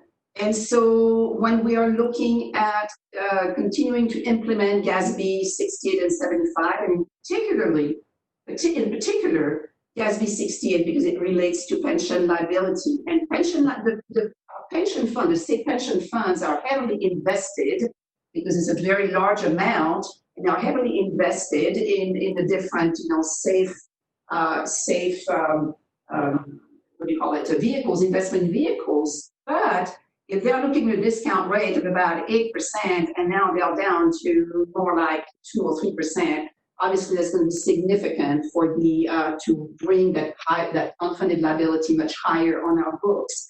And so the measurement here is always a year behind. So for this fiscal year, we do anticipate probably not as high as an unfunded liability, but next fiscal year, 2021, we'll have to deal with a measurement year of 1920 that has experienced lower investment returns for about 6 months of the year. And so that's probably going to impact that unfunded liability by August 31st of 2021. And then 21, 22 probably will even be worse because you'll have a full year of pretty much very low investment returns. So those are the kind of things that we have to plan for. We have plenty of challenges ahead of us. So last time we talked about our cost containment measures because I know that we were concerned about what was going to happen to our budget. For this fiscal year, we were concerned that we were not going to get as much tuition revenue. We were concerned that obviously what was going to happen next fiscal year was a potential decrease in state funding. So we put those cost containment measures in place. And to this day, they continue for various reasons. Of course, as a safety measure, we did cancel travel until further notice. And you'll see in the budget strategies, we are proposing that as a budget reduction to cover any potential deficit, that we probably cut that travel budget in about half, because we know that some travel is going to have to occur, that some training is necessary. We know that that is something that we want to continue looking at. So it's not all travel being canceled, but certainly for various, especially safety reasons, we are going to continue scrutinizing travel. We froze recruitment of vacant full-time position unless it's critical. We know that there are some positions that have become vacant recently, maybe some essential or critical positions, and they may need to be filled. So we'll have to evaluate that. But in the meantime, we have frozen recruitment. We continue to scrutinize the need for part-time staff. Now, our part-time staff is obviously can be very essential to us, especially if we have a vacant full-time position not able to fill. So we may be able to rely on, we may have to rely on our part-time staff. So that's why I say scrutinize for that need. And we may have a tremendous need for part-time staff. Postpone our non-master plan and non-critical construction projects. And again, here we may have some construction projects that need to move forward, and we certainly will come before the board if that is the case on those projects that are $50,000 or more. We postpone non-critical capital equipment purchases. And again, we will continue to evaluate because there are some equipment purchases that are absolutely necessary, and especially in instruction. We continue to scrutinize the procurement of goods and services for essential need. Our vice president will have the task to review all requisitions that are sent by purchasing for their approval. And so if it's non-essential, basically they can wait, and we basically just move forward with that requisition. Holding off on hotel reservation of large group, and obviously this is for safety reasons, first and foremost. And of course, continue to identify budget savings to help mitigate potential revenue deficit for fiscal year 2021. Anybody has any questions so far?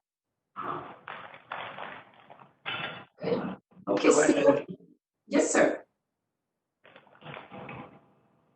Does the board have any questions so far?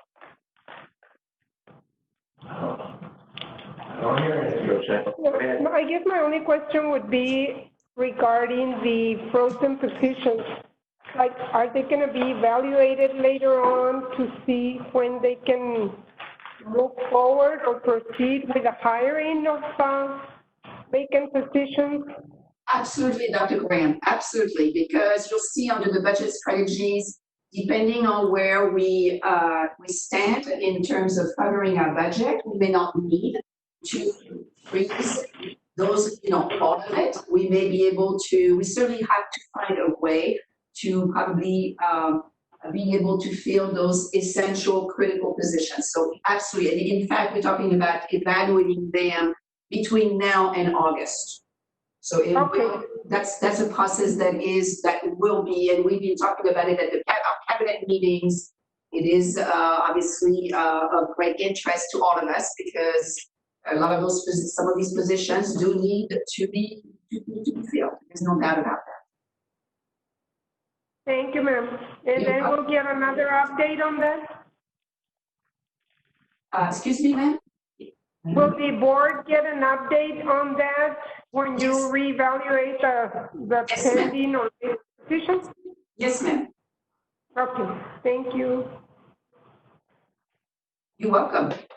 Just to giving you an update on the CARES Act funding, you have a lot of information before you. As a reminder, we received a little bit over $16.5 million split between 50%, at least 50% going to our students and as direct financial aid, and then the other 50% to cover any costs associated with significant changes, and that is the institutional portion of it.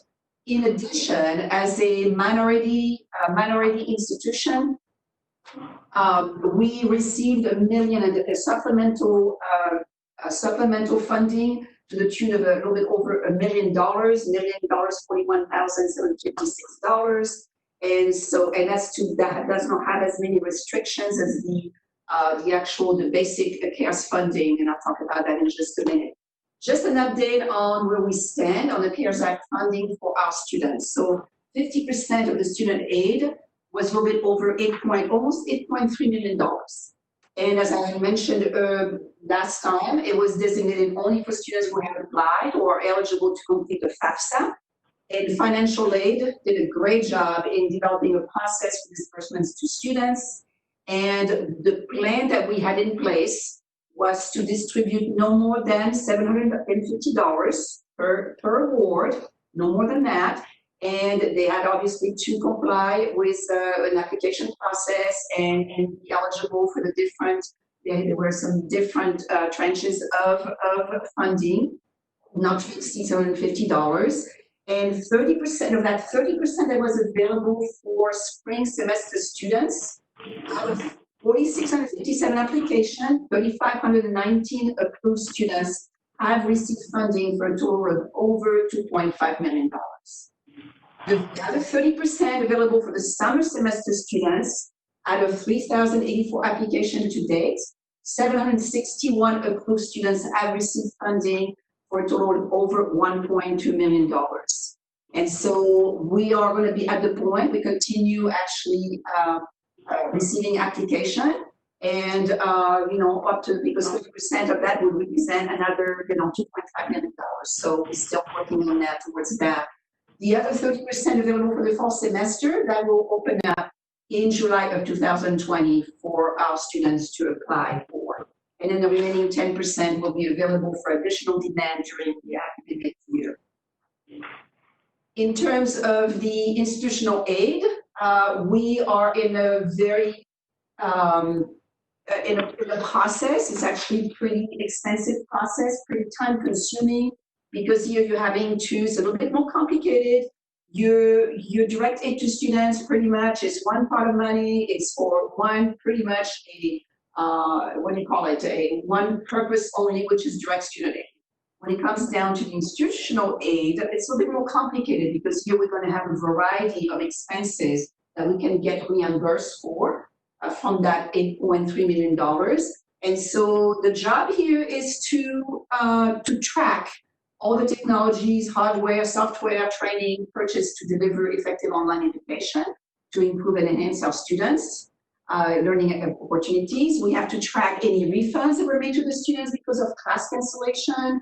We have to track all costs incurred in assisting employees in working remotely from home. And we have to track all COVID-19 related costs such as PPE, your personal protective equipment, the sanitary products, the services that are provided to deliver such sanitary measures. And of course, when it comes down to here reporting to basically while reporting, we want to make sure we have very good internal controls in place. And so it's a very intensive process, very time consuming, and also very detailed process to make sure that those internal controls are in place, because if and when we are audited, first by our external auditor, because that's a very large grant that will be audited by our external auditor, but also by the Department of Education. So we could be chosen to be audited, which means we have to have excellent documentation, we have to have excellent justification that explains why we feel that those costs that we're getting reimbursed do qualify under the CARES Act funding. Then the third block of money that we receive as a minority serving institution of a bit over $1 million, that is to reimburse expenses incurred up to March 13, to also reimburse lost revenue. And we try to get some clarification on what that means. What does lost revenue mean? Does it mean that for those refunds we provided? Does it mean for any foregone revenue that we lost as a result of not holding classes, commissions on our beverage, on our cafeteria? I mean, we're talking here about a range of lost revenue. Cosmetology not serving as many clients. So those are the kind of thing that we are working on right now and seeking clarification. And that is a lot of work actually to track all of that. So we are. Wow. This is Chris. Yeah, this is Christine. I'm sorry, Ms. Shaughnessy, to interrupt you. I was just going to say that's very interesting that they're going to allow that reimbursement of the lost revenue. Just seeing how like some of this other CARES Act funding has been allocated for some of the other local governments, that's not the case. So this is actually this is good, at least for the college. In my opinion, I don't know how that gets fleshed out or interpreted later on, but I just add that that's good for us. It's that we could do that. Certainly good news for us that we can do that, but that's why it's so important to seek clarification. What is it they mean by lost revenue? So again, you were talking about definition earlier about some items in your RIF policy, but this is the same thing here. We need a definition of what is lost revenue. So we'll continue working towards that. And we hope that we can fund that funding. And this is, by the way, the only block of funding that allows us to be reimbursed for lost revenue. So that is, like you said, quite interesting. We'll seek additional clarification. And by the way, this was just awarded on June the 2nd. And so basically, as soon as we have identified what can be reimbursed, we can draw that money down. Ms. Shaughnessy? Yes, sir. This is John Uxer. One question. How did back on block 1, I believe it is, this said distributed funds to cover expenses in amount not to exceed $750. How did we come up with that particular item? What was the rationale for choosing 750 versus 730 or whatever? I don't know. So, Mr. Uxer, I'll chime in. It's a great question. Thank you. So what we did initially, Mr. Uxer, is we looked at the number of students who qualified during the spring semester. So when we did the math on the number of students that met the qualifications based on the Department of Education's parameters, if we were to evenly distribute that to students, then it would have come out to approximately $732. Okay. So what we also, in addition to that, Mr. Uxer, I know you would, the math part of you, in addition to that, we looked at other institutions, the kind of items that they were including in their application. Ms. Lopez, our Executive Director of Student Financial Services, Student Financial Aid, looked at other examples. We looked at, for instance, transportation needs. We looked at technology needs. We looked at child care issues, food insecurity. And so we actually, based on those, we set a dollar amount for those. But if they checked all of them, we set a max of $750. Okay, sounds good. Ms. Shaughnessy, I have a question.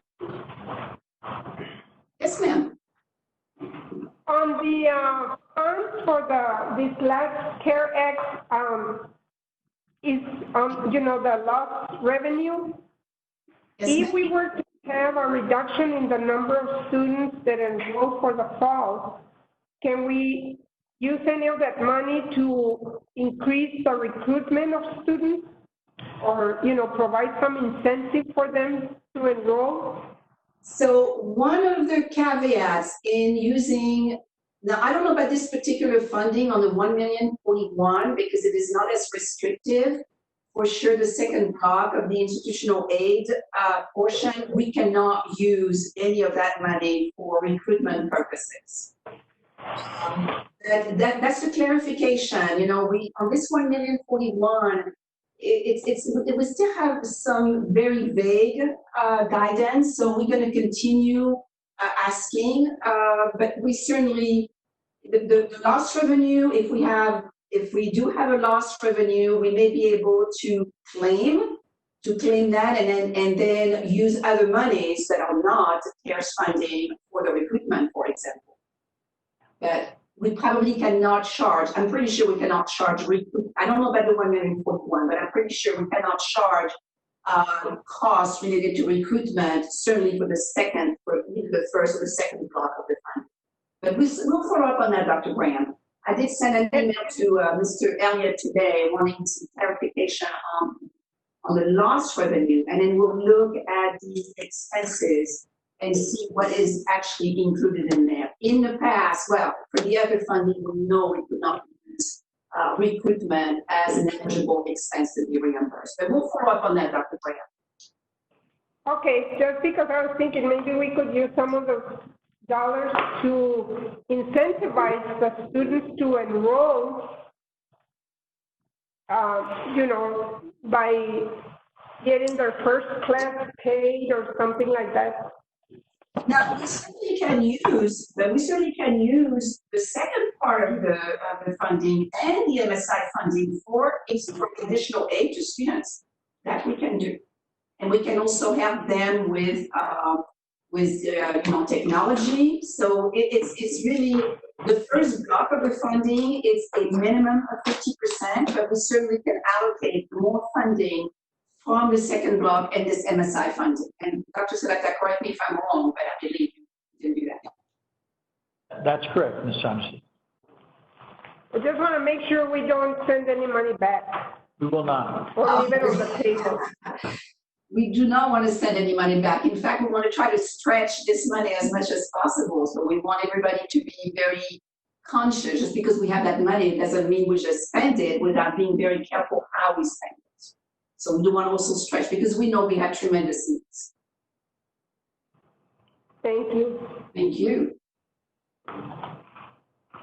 So moving on to revenue projection for fiscal year 1920. So when I presented on May the 14th, if you recall, it was based on a 5% decrease in summer enrollment.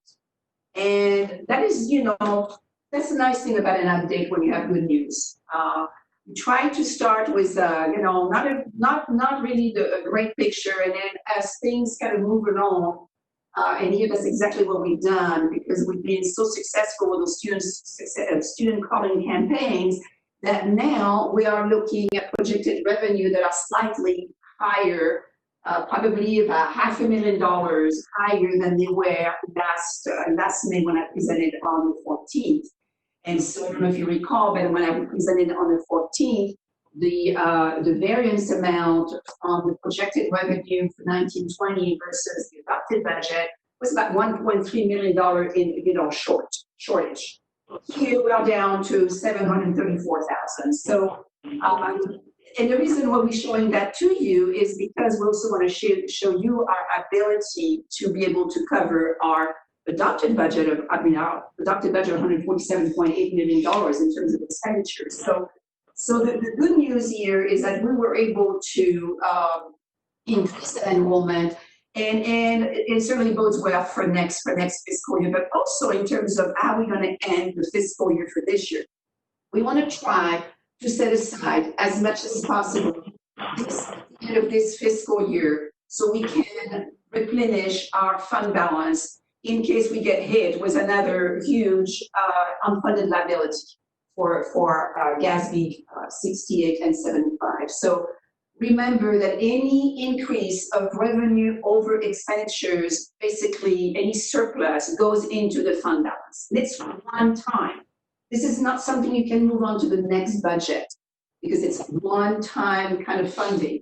So we never advocate for using that surplus to fund the following year's budget. So yes, it's great we have an additional fund balance in the fiscal year, but usually that is used to either replenish the fund balance or to set aside for projects, because we do have tremendous needs when it comes down to capital projects, because we don't have those bonds that are going to, the bonds that are set aside for our master plan, but we have also other projects that need to be addressed. And we talked about in the past about deferred maintenance, so these kind of things are going to have to be considered moving forward. Now, what does it mean for the end of this fiscal year? Last time that I presented, we were looking at about a little bit over $8 million in increase in fund balance, which is your surplus of revenue over, or your excess revenue over expenses. So we're still working on the self-supporting programs, but the bottom line here, even if your self-supporting program end up break even, we're still looking at potentially putting into our fund balance about $9 million. And we think that's probably also very conservative, because the way we calculate that is we basically look at we know what savings we're going to have at the end of the fiscal year. We know we have a Biden reason why we have not touched. We know that we have salary savings from vacancies, and we have salary savings from faculty, part-time faculty salaries. If we have not, if we have a fairly good budget for part-time faculty, just to allow for any fluctuation in enrollment. So, but if at the same time, if the enrollment does not pan out, we don't spend those part-time faculty salaries, and they are set aside just in case, the following year we do have an increase in enrollment. So really that $9.1 million, this is what we are anticipating for the end of the fiscal year to go into fund balance. So let's look at our revenue projections for next year. Now that we've looked at the fiscal year 19-20, that looks really favorable for our financial position. Let's look at the projection for next year. And this is based on the best case scenario as of May 31st. So I mentioned earlier, state appropriation. Good news is we're not going to be reduced in our second year of the biennium. And so we're going to have that same state appropriation, a little over $32 million, that is going to be funding our budget. Our tuition is based on the current enrollment, and the tuition rate has been approved by the Board of Trustees in February of 2020, effective this fall.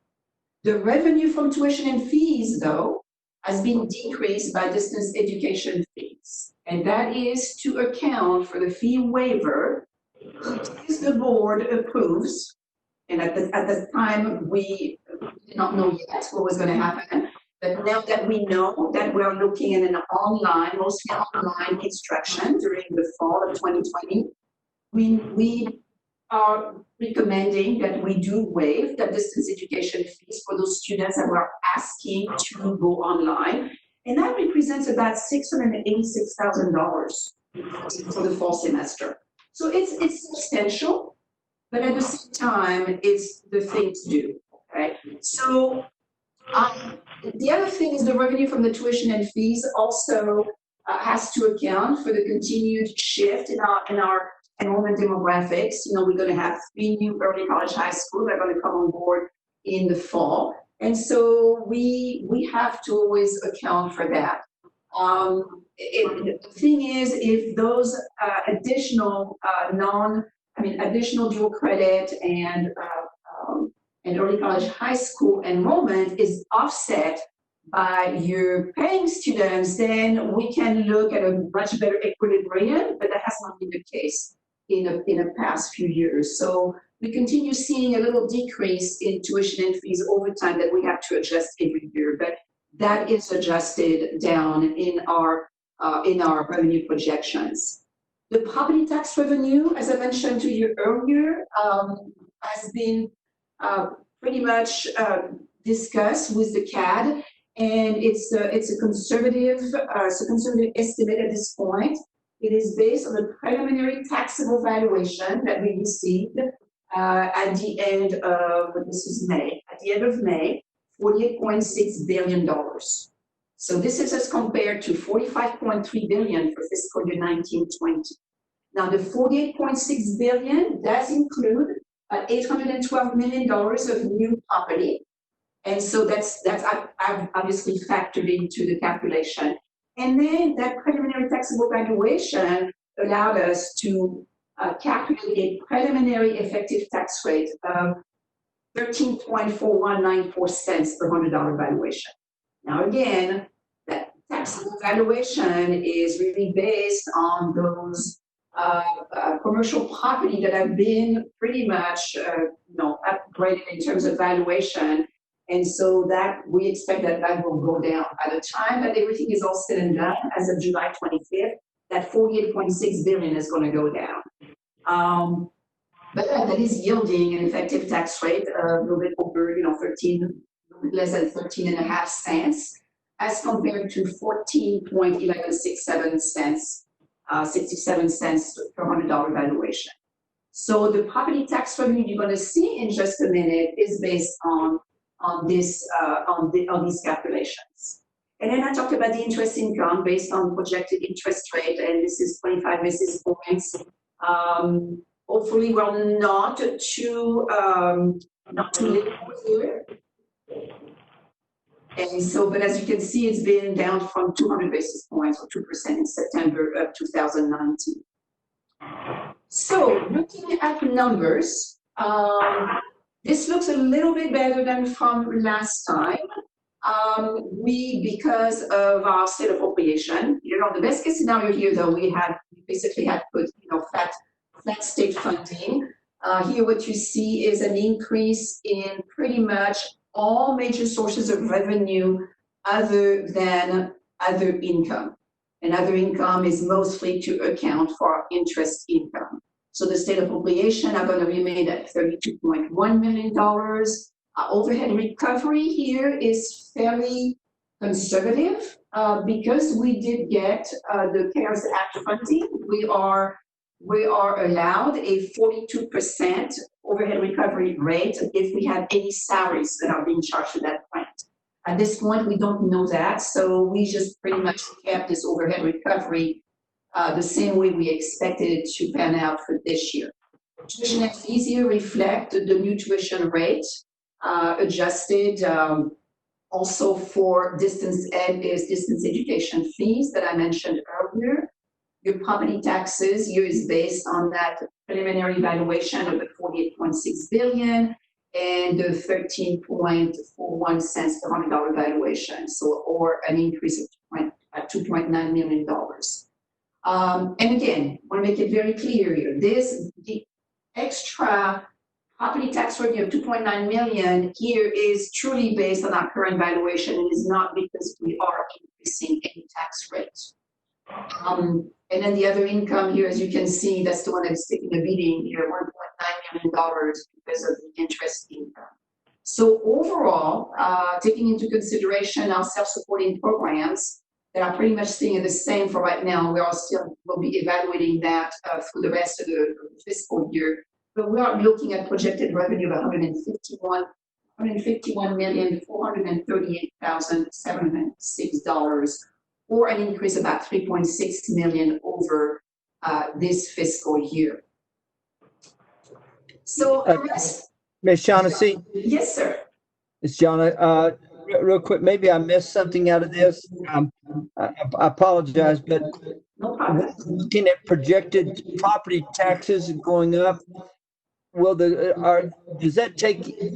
What is the thought about COVID-19 and small businesses and businesses being restricted and property taxes? I mean, you don't have property taxes on somebody that goes out of business, that kind of thing. So, yes, what kind of consideration went behind that? Yes, sir. Very, very good question, Mr. Axer. So, this here, the 64.8 million is really based on the best case scenario, meaning, you know, the valuation is going to be, you know, without any kind of major adjustment, although this does have a reserve at $900,000.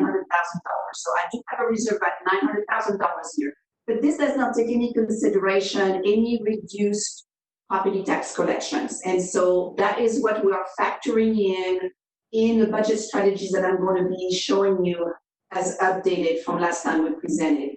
But certainly when we met with the CAD, Mr. Uxer, they told us be very, very conservative in your valuation estimates. And the reason why is because when July 25th comes around, they're not going to be able to certify. They have, technically by law, they have to certify 95% of the valuation of the total properties. 95% of the total properties have to be certified.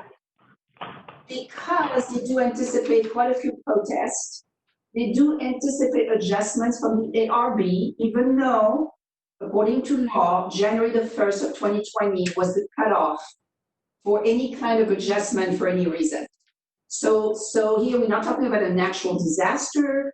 We're talking about COVID-19 that, you know, even if it were a natural disaster as of January the 1st, it would not have happened yet.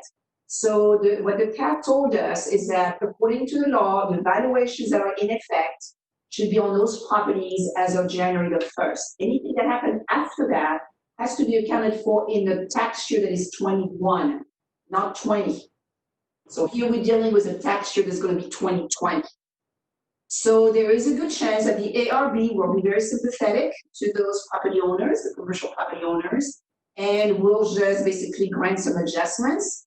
And the CAT said, you know, we will not have a choice but to actually protest that. They're going to have to argue that. And so it will be obviously under protest by the CAT. And it could take a while. I mean, Ms. Gilbert was very clear that we are not looking here at a normal situation until probably at least 2023. So we are really in for some rocky times between now and 2023 until the dust settles. There's a good chance people will file lawsuits. Right now, the protest process is starting for commercial property on June the 15th. They do anticipate, because of the health situation, the ARB members are not able to meet on a regular basis. They're going to have probably less panels. So it's going to take a long time for those protests to be resolved, which means that we could be in limbo, you know, for people paying their taxes for quite a while. So we'll see what happens, Mr. Uxer, but every budget strategy that we're presenting in a while, that's taking into consideration property tax collections anywhere, right now we're at 99%, but anywhere from 95 to 92 to 90% collection. So pretty much an allowance of anywhere between 9% and 4%. So my guess is that we'll take sort of an educated adjustment or guess as to what we may think the net reduction in property taxes will be to you, and with the objective of just being real conservative. Exactly. Now, in July, though, Mr. Uxer, you will be approving or you will be accepting a certified valuation. And that certified valuation will probably already have some valuation that have been discounted down. And the CAD was very clear that in the past, like last year, okay, so last year, they were having protests. They were having quite a few protests, and so they had used a discount rate that was anywhere, I believe, from 2.6 to 2.8%. And so what happened is that, if you recall, when I presented to you last year, early on, the effective tax rate was lower than the adopted tax rate. And then as we got closer to the certification, all of a sudden we had this surprise where the effective tax rate became higher than the adopted tax rate. And so, and the reason for that is because the Central Appraisal District had discounted that evaluation, or that those valuations that were under protest, by about 2.8%. And that had the impact of increasing our effective tax rate above what we had calculated prior to that, because they decreased those valuations, which had the impact of increasing the effective tax rate. So they used 2.8%. This year, they said they're going to use 2.8% plus another adjustment for commercial property. So it could be 3%, which could be fairly substantial when you look at billions of dollars. And then that's what I mentioned earlier. The concern here is that you would see an effective tax rate getting a little closer to our 15 cents gap. So that's a little bit more of a concern to us that we need to watch. And so certainly we'll have another valuation by the end of June, and then we'll recalculate those numbers, and then we'll have another valuation by the end of July. And at that point, it will be certified and it will come out. I went back to the fiscal year 1920 just to show you here in 1920 for this fiscal year. If you see that extra $1.7 million, it's not because we raised taxes in between. It's because when everything was all said and done, the 2.8% discount rate that they use as very conservative, because taxing entities have complained, look, CAB, you are raising those valuations, and we end up having to give refunds, and it really messes up our budget. And so we really want something more conservative. But everything is all said and done, when the tax bill go out and everything has been resolved, we ended up actually having a windfall of $1.7 million. So it's not all negative, but certainly it does have an impact on our effective tax rate. Yeah, Dr. Serrata? Hey, Dr. Serrata, this is John Huxley. Yes, sir. One quick question then, out of all this, sort of a follow-up. If we're not, I think that we're not looking for any kind of bond issue. We just don't want to do that now. But this next tax election, would this be appropriate time to request an adjustment in our cap? That we didn't want to do both at the same time, and we wouldn't be changing the tax, just changing the cap. Would this be a good time to look at that? Right now, there's a significant anti-tax cap. Even if we framed it, Mr. Uxer, that we were simply looking at increasing the cap, not that we would be utilizing that, you'd have a segment of the population that would believe that it's an inherent tax increase. It's very. It is. Okay.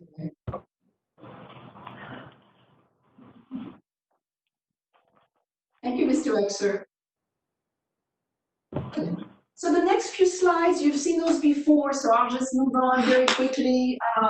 You have this in your presentation. This just shows, the makeup of our sources. This one here is actually your budget comparison. This is what shows your baseline budget.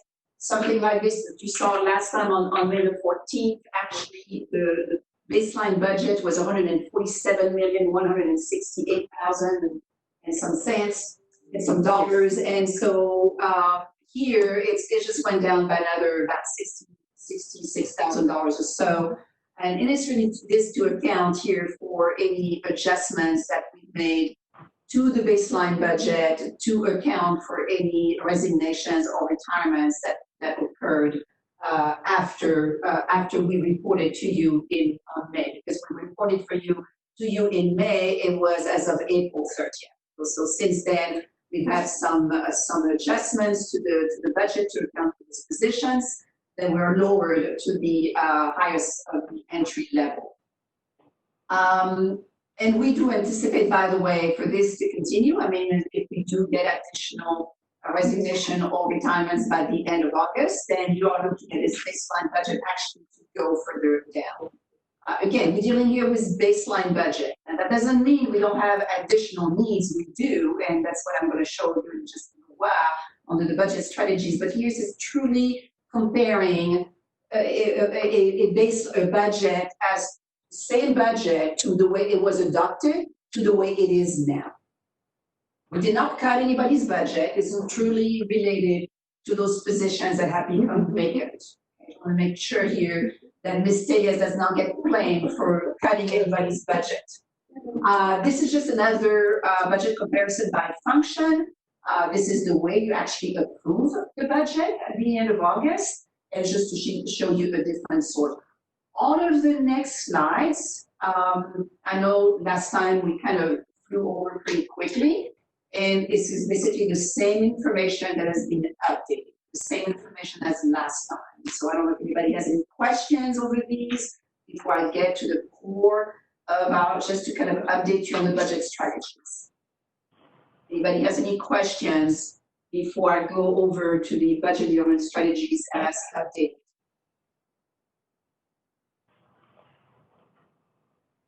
Okay, now move along. So if you recall, and I don't know if you've had a chance to actually review this information, this is a lot of information as I mentioned before. This actually is a spreadsheet that has been pretty much sorted into 3 slides for the ease, for the easiness of, I don't know if I can call it easiness, but at least a little bit more practical for you to look at because there's just so many parts to it. So this first part here, again, is you're seeing here 6 column. So 6 column that shows different scenarios. One for the best case scenario, which was flat state funding originally, 99% tax collection, and flat enrollment. So this is really the best case scenario. Okay, but we know that we need to basically, even though we hope for the best, and we need to prepare for the worst. And so we also have scenarios that are ranging anywhere from the best of the worst to the worst case scenario. And so scenarios 2 through scenario 6 pretty much shows you different scenarios of a combination of tax collection, percentages, and enrollment drop. Here, the nice news here is that the fact that you have flat state funding all across scenarios. So this is really obviously big. I mean, the worst case scenario at 20%, that was $6 million reduction into the bottom line. So, and your best case scenarios, you're basically looking at the revenues that I just mentioned a while ago at $151.4 million projected revenue as compared to your, we call it the wrong budget, it's actually the baseline budget of $147.1 million. So under these scenarios, before we consider anything at all, we would have a budget surplus of $4.3 million. Under the second scenario, which is your 95% tax collection, so that means 4% less of tax collection. Okay, and again, this would be a reserve. It doesn't mean that we do book a revenue for 100%. We do book a revenue for basically for the whole levy. And then we adjust it. We adjust it down for any kind of refunds. But in general, we're still looking at 99% tax collection. So here, the tax revenue would be somewhat offset by a reserve that is about 4%. And then looking at a 10% enrollment drop in the fall and still about a 7% enrollment drop in the spring. So very conservative, hopefully it is conservative for scenario 2. So now you're looking at total projected revenue, $143.3 million. I hope I'm not going too fast for you all. Hopefully you are following me. Okay, so when you compare that to your baseline budget of $147.1 million, now we are looking at your first iteration of the deficit, $3.7 million, $3.767,354 to be exact. On the scenario 3, we're looking at 95% tax collection and now 15% enrollment drop. Scenario 4, 92% tax collection, 20% enrollment drop. And in scenario 5, looking at 92% tax collection and 25% enrollment drop. Then your worst case scenario would be a 90% tax collection and 30% enrollment drop. So under each one of the scenarios, you can see scenario 2, I talked about just a minute ago. Scenario 3, we're looking at $5.2 million deficit. Scenario 4, $8.6 million deficit. Scenario 5, $10.1 million deficit. and then a worst case scenario, 12.9. Now, last time, this was probably close to $19 million. So obviously, having a flat state funding really helps if it's flat. So the very last row of the budget surplus deficit, now I'm going to carry that over to the next slide so you can see. Next slide here, this is where we're going to take into consideration your additional funding needs. So what impact do these additional funding needs have on the different scenarios here? So let me explain a little bit on the additional funding needs, because maybe that's something that was harder to understand because you have positives and negatives here. So here we are starting with, when we look at best case scenario, transfer to TPEG. So transfer to TPEG, we had a tuition increase. And so anytime we have a tuition increase, we also have to consider that we have to reserve 6% of tuition, you know, for to go to TPEG. Additional aid for our students. And so here in this case, we need to make an additional transfer to the restricted fund, where those funds are distributed to the students, of $223,767. And this is based on what we had calculated when we were looking at tuition increases. The transfer to student activities fund, the reason why here it shows as really a kind of a positive is because we already had earmarked in a budget a little bit higher than we actually need to transfer. So we made an adjustment down to their budget because they would not need that much under the current enrollment. Now, if the enrollment goes up, then we would adjust that. But right now, this is what we are looking at. The transfer to the athletics fund.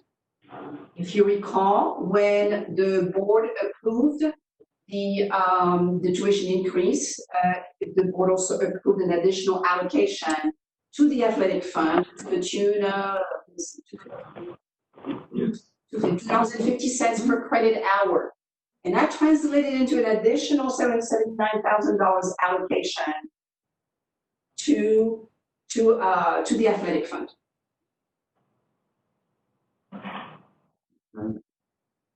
Okay.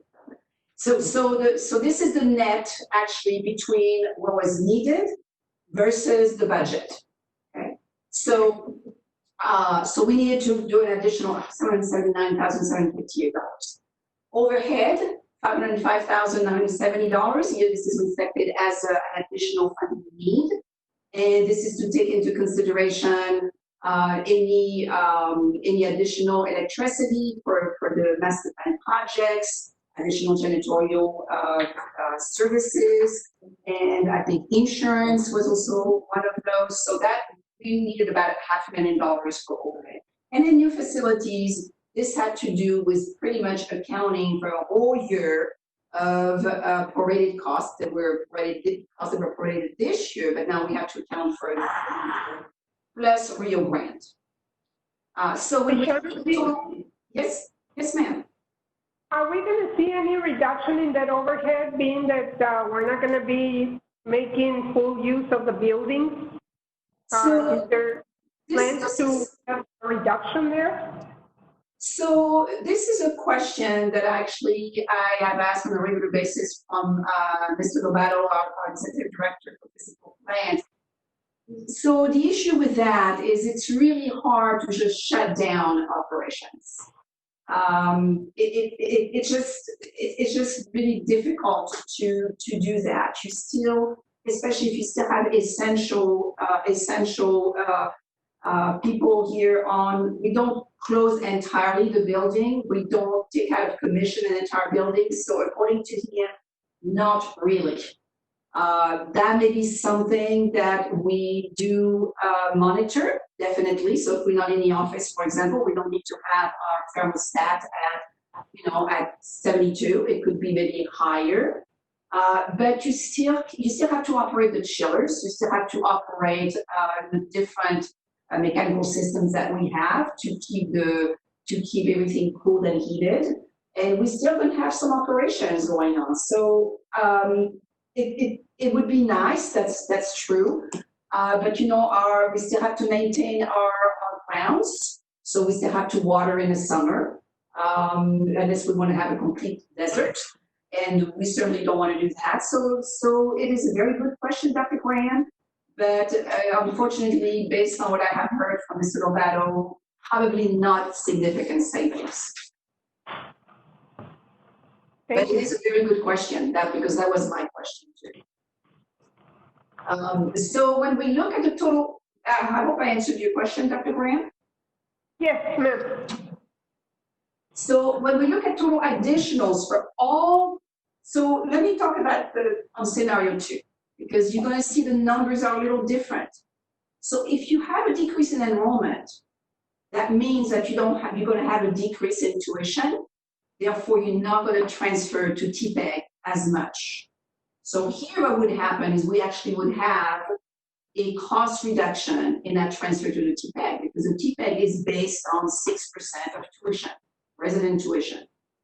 Same thing for all the other transfers. If you have a reduction in enrollment, they're not going to be benefiting as much from that transfer, which is, in a way, going to be difficult for them because they still have a budget, which means they're going to have to look at their budget and see when they do some cost cutting in order to match the revenue with their expenditures. The transfers represent their revenue for their activities.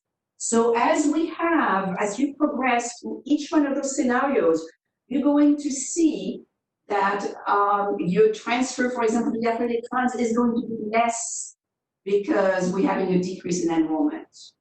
Your transfer to the student activity fund, the savings are going to be a little higher because now they don't have as high of a budget.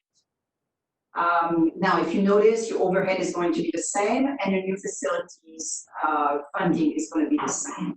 But all those transfers are impacted by the enrollment level. And so that's the reason why you see those numbers that are different for each scenario. Because, if you have less revenue, you're also going to have less costs in some ways, and especially in these particular budgetary items.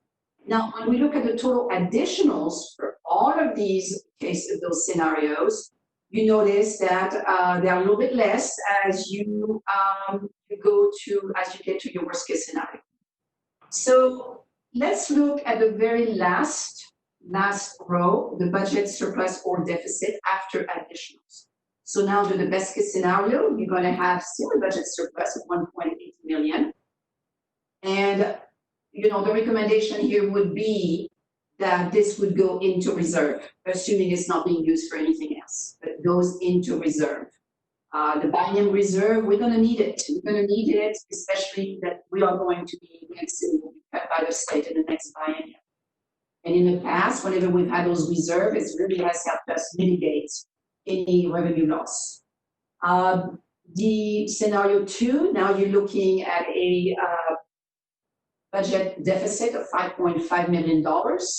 Scenario 3, which, by the way, may be the most realistic, potentially, in light of what is happening with fall enrollment. Fall enrollment is still down, but it has improved. In other words, the decrease has been less over time, and we anticipate that our enrollment will definitely improve. And so we could be looking at scenario 3 as a realistic scenario to fund our budget. So we're still looking at a deficit of $6.8 million. Under scenario 4, $10.1 million deficit. Scenario 5, $11.4 million. And then scenario 6, $14 million, which, by the way, last time that we met, it was about $20 million. So again, you look at that very last row that I'm going to carry over to the next slide. And then let's see how we propose to cover those deficits. Again, this required quite a bit of calculation and a lot of thought was put into this. So I certainly want to recognize the budget office and led by Tejas and Mr. Flores, who definitely helped me a lot with, especially, looking at cost reduction in part-time instructional salaries. I'm just going to talk about in just a minute. So what you have here before you is a list of potential budget reductions to cover the deficit. And we talked about those last time. So when we look at the biennium reserve, this is what we currently have in the budget. So that amount, that 1.9 million, is in that $147.1 million we talked about earlier. It's in the baseline budget. It's not being spent for anything. It is earmarked just as a biennium reserve because this is what we use whenever we have the kind of crisis that we're facing right now. So we can apply that to all scenarios. We can apply it against that deficit. We have what we call an institutional clearing, which is more like a little contingency fund that we have in the budget. And I would actually, it's there really for transparency, so you're aware of it, but I would actually submit to you that we don't touch that because it is a contingency fund and you never know what happens during the fiscal year that we may need it, especially if we're not able to use some savings positions that are now frozen. So we do have about $464,000 in there, which I think has been reduced down to about $459,000 actually. Reduction in travel budget. So we have about $1.2 billion in total travel budget. And here the proposal is we could use half of that because we know we may need some people that do need to travel for various reasons. And so here it's about using half of it. We could use more of $600,000. We could use less. We could use the entire amount. This is just to show you, some ways of basically just reducing the budget. The frozen vacant position. So we had, prior to COVID-19, we did have vacant positions that were under recruitment, 1.8 million. And so we basically are treating this like the other frozen positions that other positions were not under recruitment. And so 1.8 million here is shown as could be applied. We understand, as was mentioned earlier to Dr. Graham, that we may need to free up some of these positions. And so again, depending on how much room we have to do that. The frozen vacant positions that were not under recruitment by 2019, that accounts for about $5.4 million. And then we have this line that we talked about last time, and it's a really calculation that was done, it's more like a linear calculation, is as you have a decrease in enrollment, 10%, 15%, 20%, 25, 30, then you're going to incur some cost reduction in part-time instructional salaries because under normal circumstances, when you have a face-to-face enrollment, you decrease sections. And that is really a variable cost. Now, with the understanding that we're going to be going online instruction in the fall, we will have to recreate new sections because we know that your class size for your face-to-face versus your online is very different. And so we certainly want to maximize the learning experience for our students. So we're going to be looking at decreasing those sections, so we may have to create more sections. We don't know what it's going to be. Recall that earlier I mentioned to you that our budget for part-time faculty salary has been very adequate, and we've had savings during a period of lower enrollment, and so we may be able to use some of those savings to cover those costs. We just right now have not made that calculation, but we'll be working on that now that we have some idea with the summer that has been online, then we can then formulate, working with instruction, working with Mr. Smith and Dr. Amalia, we can have a better idea of what those costs may be by extrapolating what we've done in the summer into the fall. So we'll have a much better idea, let's say, hopefully by the end of June and July. So when you're looking at your potential budget reduction to cover the deficit, it's pretty substantial. So anywhere from scenario 2, $15 million all the way to $21 million. And so when you compare that with the estimated deficit, if you notice, each scenario shows that we would have a surplus under each scenario if we were to use all of those reductions. But we know we're not going to use all of those reductions because we need some room dealing with obviously the vacant position. And now we also feel like we do have some room to play with. So your budget surplus under each one of the scenarios goes anywhere from 9.5 million all the way to 6.9 million if we were to do all these budget reductions against the current deficit.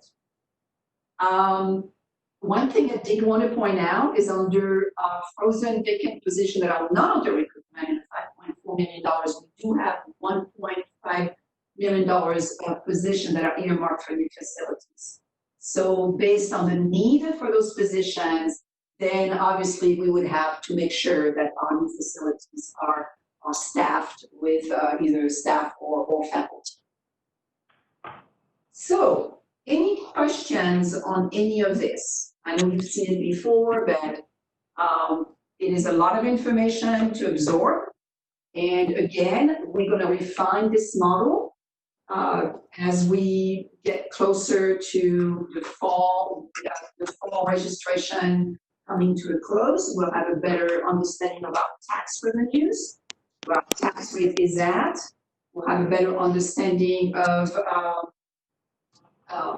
enrollment, of course. So is there anything that I have not covered here that you would like me to cover? Ms. Shaughnessy, this is Carmen. I think we should have another scenario that would go in line with your previous prediction that when unemployment is high, enrollment is high. Sure. And then we can show how much more money the college could have on hand if the enrollment went up 10 or 20 or 30%. Sure. And that could be an incentive for everybody in the college to become recruiters, get more students enrolled, so that we would have a better scenario for the fall. We absolutely can do that, Dr. Graham. Absolutely. This is really good information, ma'am. Thank you. Well, certainly, I'm presenting it, but trust me, it takes a lot of work. It takes a good team to put this together. We certainly can take the best case scenario and then just extrapolate, with higher enrollment. We certainly can do that. In your presentation, you have a lot of other information that I included at the end of the presentation, just in case you wanted to refer to it. We look at our next steps. We're going to continue our recruitment efforts for fall registration. I think that Dr. Gonzalez has a very gung-ho team here that is very much encouraged by the summer results. So we're really looking forward to seeing those efforts. We're going to continue to refine revenue projections. Now we'll add, Dr. Graham, what you have suggested. Certainly, we always err on the conservative side, but we certainly can do revenue projections with higher enrollment.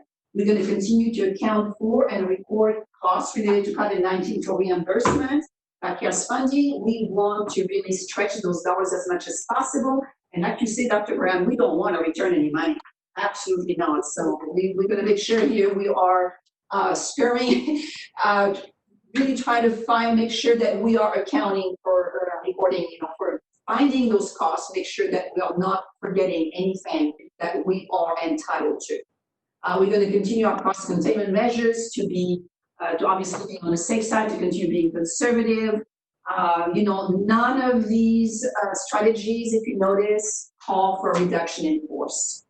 It is incumbent upon us to really being frugal, and it is also incumbent upon us to make sure that obviously, staff efforts support the initiatives, but at the same time, we're certainly not advocating for any reduction in force if we don't have to.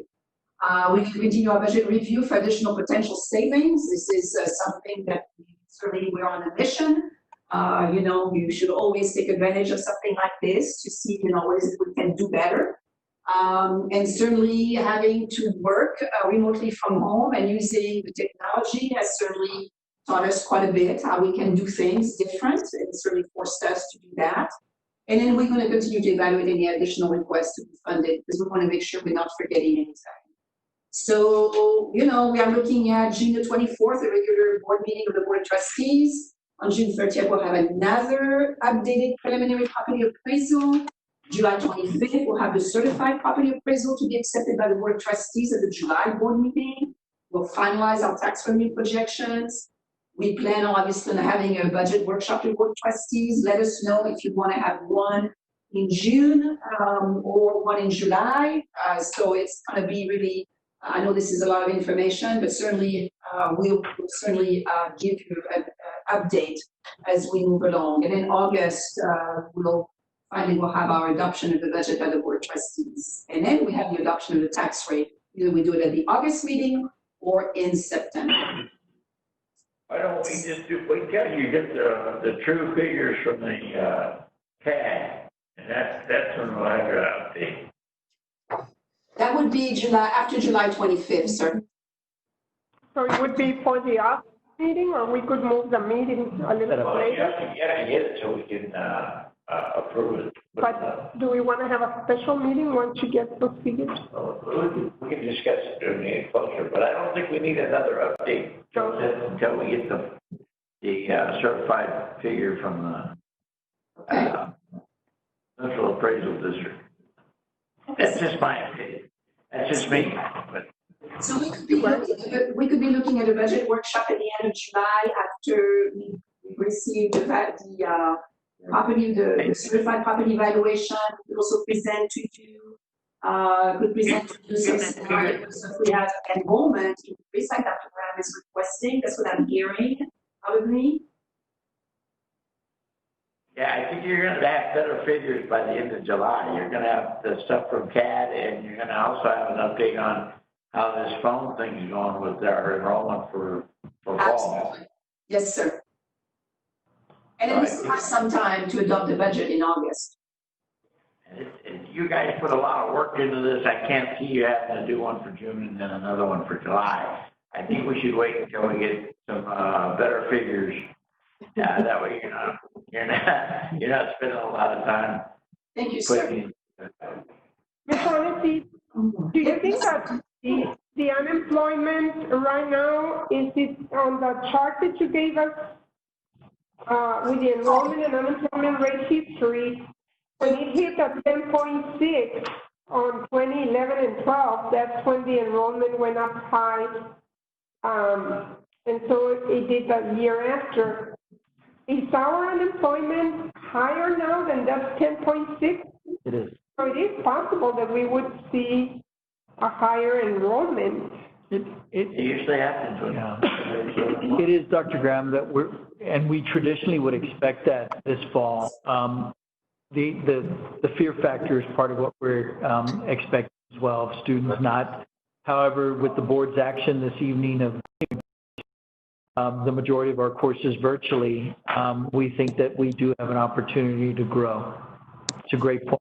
If we hit a 5%, how much are you talking? 5% would put us about 33,300 students. 30,300. Do we have anybody that? Oh, 5%, it just depends on the makeup, Judge. So we'd look at that. It wouldn't be a corresponding 5% increase to revenue because we're looking at the different makeup. Right now, we still see dual credit in early college, high school growing faster than the traditional enrollment population. But it would be a significant increase. We'll as Dr. Graham indicated, we will put that into the scenarios as well, what that would be able to provide. Dr. Serrata, do we have any of the people that are not working in the buildings right now, do we have any of them contacting businesses to recruit students to offer classes? I've been calling the daycares for the district, and there's so many young people in the daycares that I wish we had a way to entice them into signing up for classes. especially since we're going to have them online. This is something that Dr. Gonzalez and his team, Dr. Graham, were looking at. We were looking at large employers before the pandemic really broke out. We were looking at employers like Target and Walmart, large employers that were near campuses as well, to be able to do that. We're happy to reach out to some of the daycares. We obviously are working very closely with the school districts, in addition to, yes, Y as well. Again, given the board's direction and vote this evening on having a much more stable course offering of the vast majority of our courses being offered online for the fall, I do think that that presents an opportunity for us to look at other areas to capitalize on. Daycares, as you said, among others. Yep.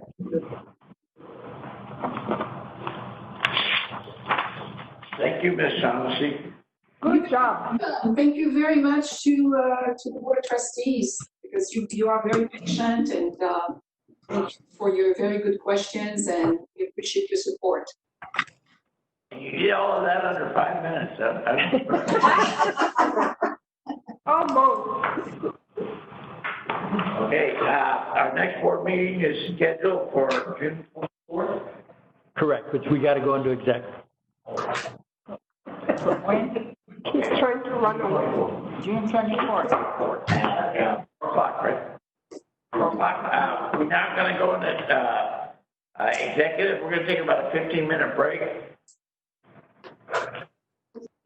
Stretch our legs a little bit, and then we'll come back to the executive session. Again, board of trustees will conduct an executive or closed session pursuant to Chapter 2 of the Texas Government Code. One or more than consultation with its attorney, legal advice, or consultation regarding pending or contemplated litigation, or for any purpose authorized by law. Discussion about the value or transfer of real property.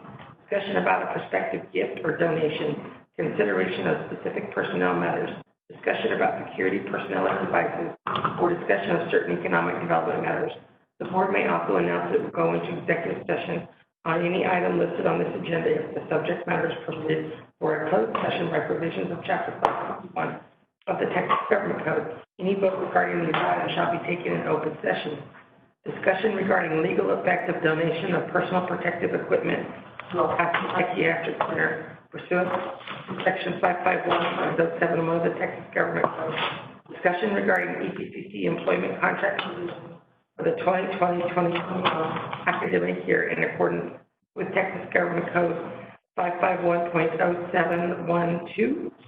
Discussion regarding the legal effect of amending the college's construction agreement pursuant to Section 551.071 of the Texas Government Code. And the time is 7:23 p.m. Okay, it's 8:56. We're back in regular session. Just for everybody's information, the next board meeting is going to be on June 24th, starting at 4 p.m. Anything else? Do I have a motion to adjourn? So made. Second. All in favor? Aye. See you on the 24th. Thank you all so much for attending.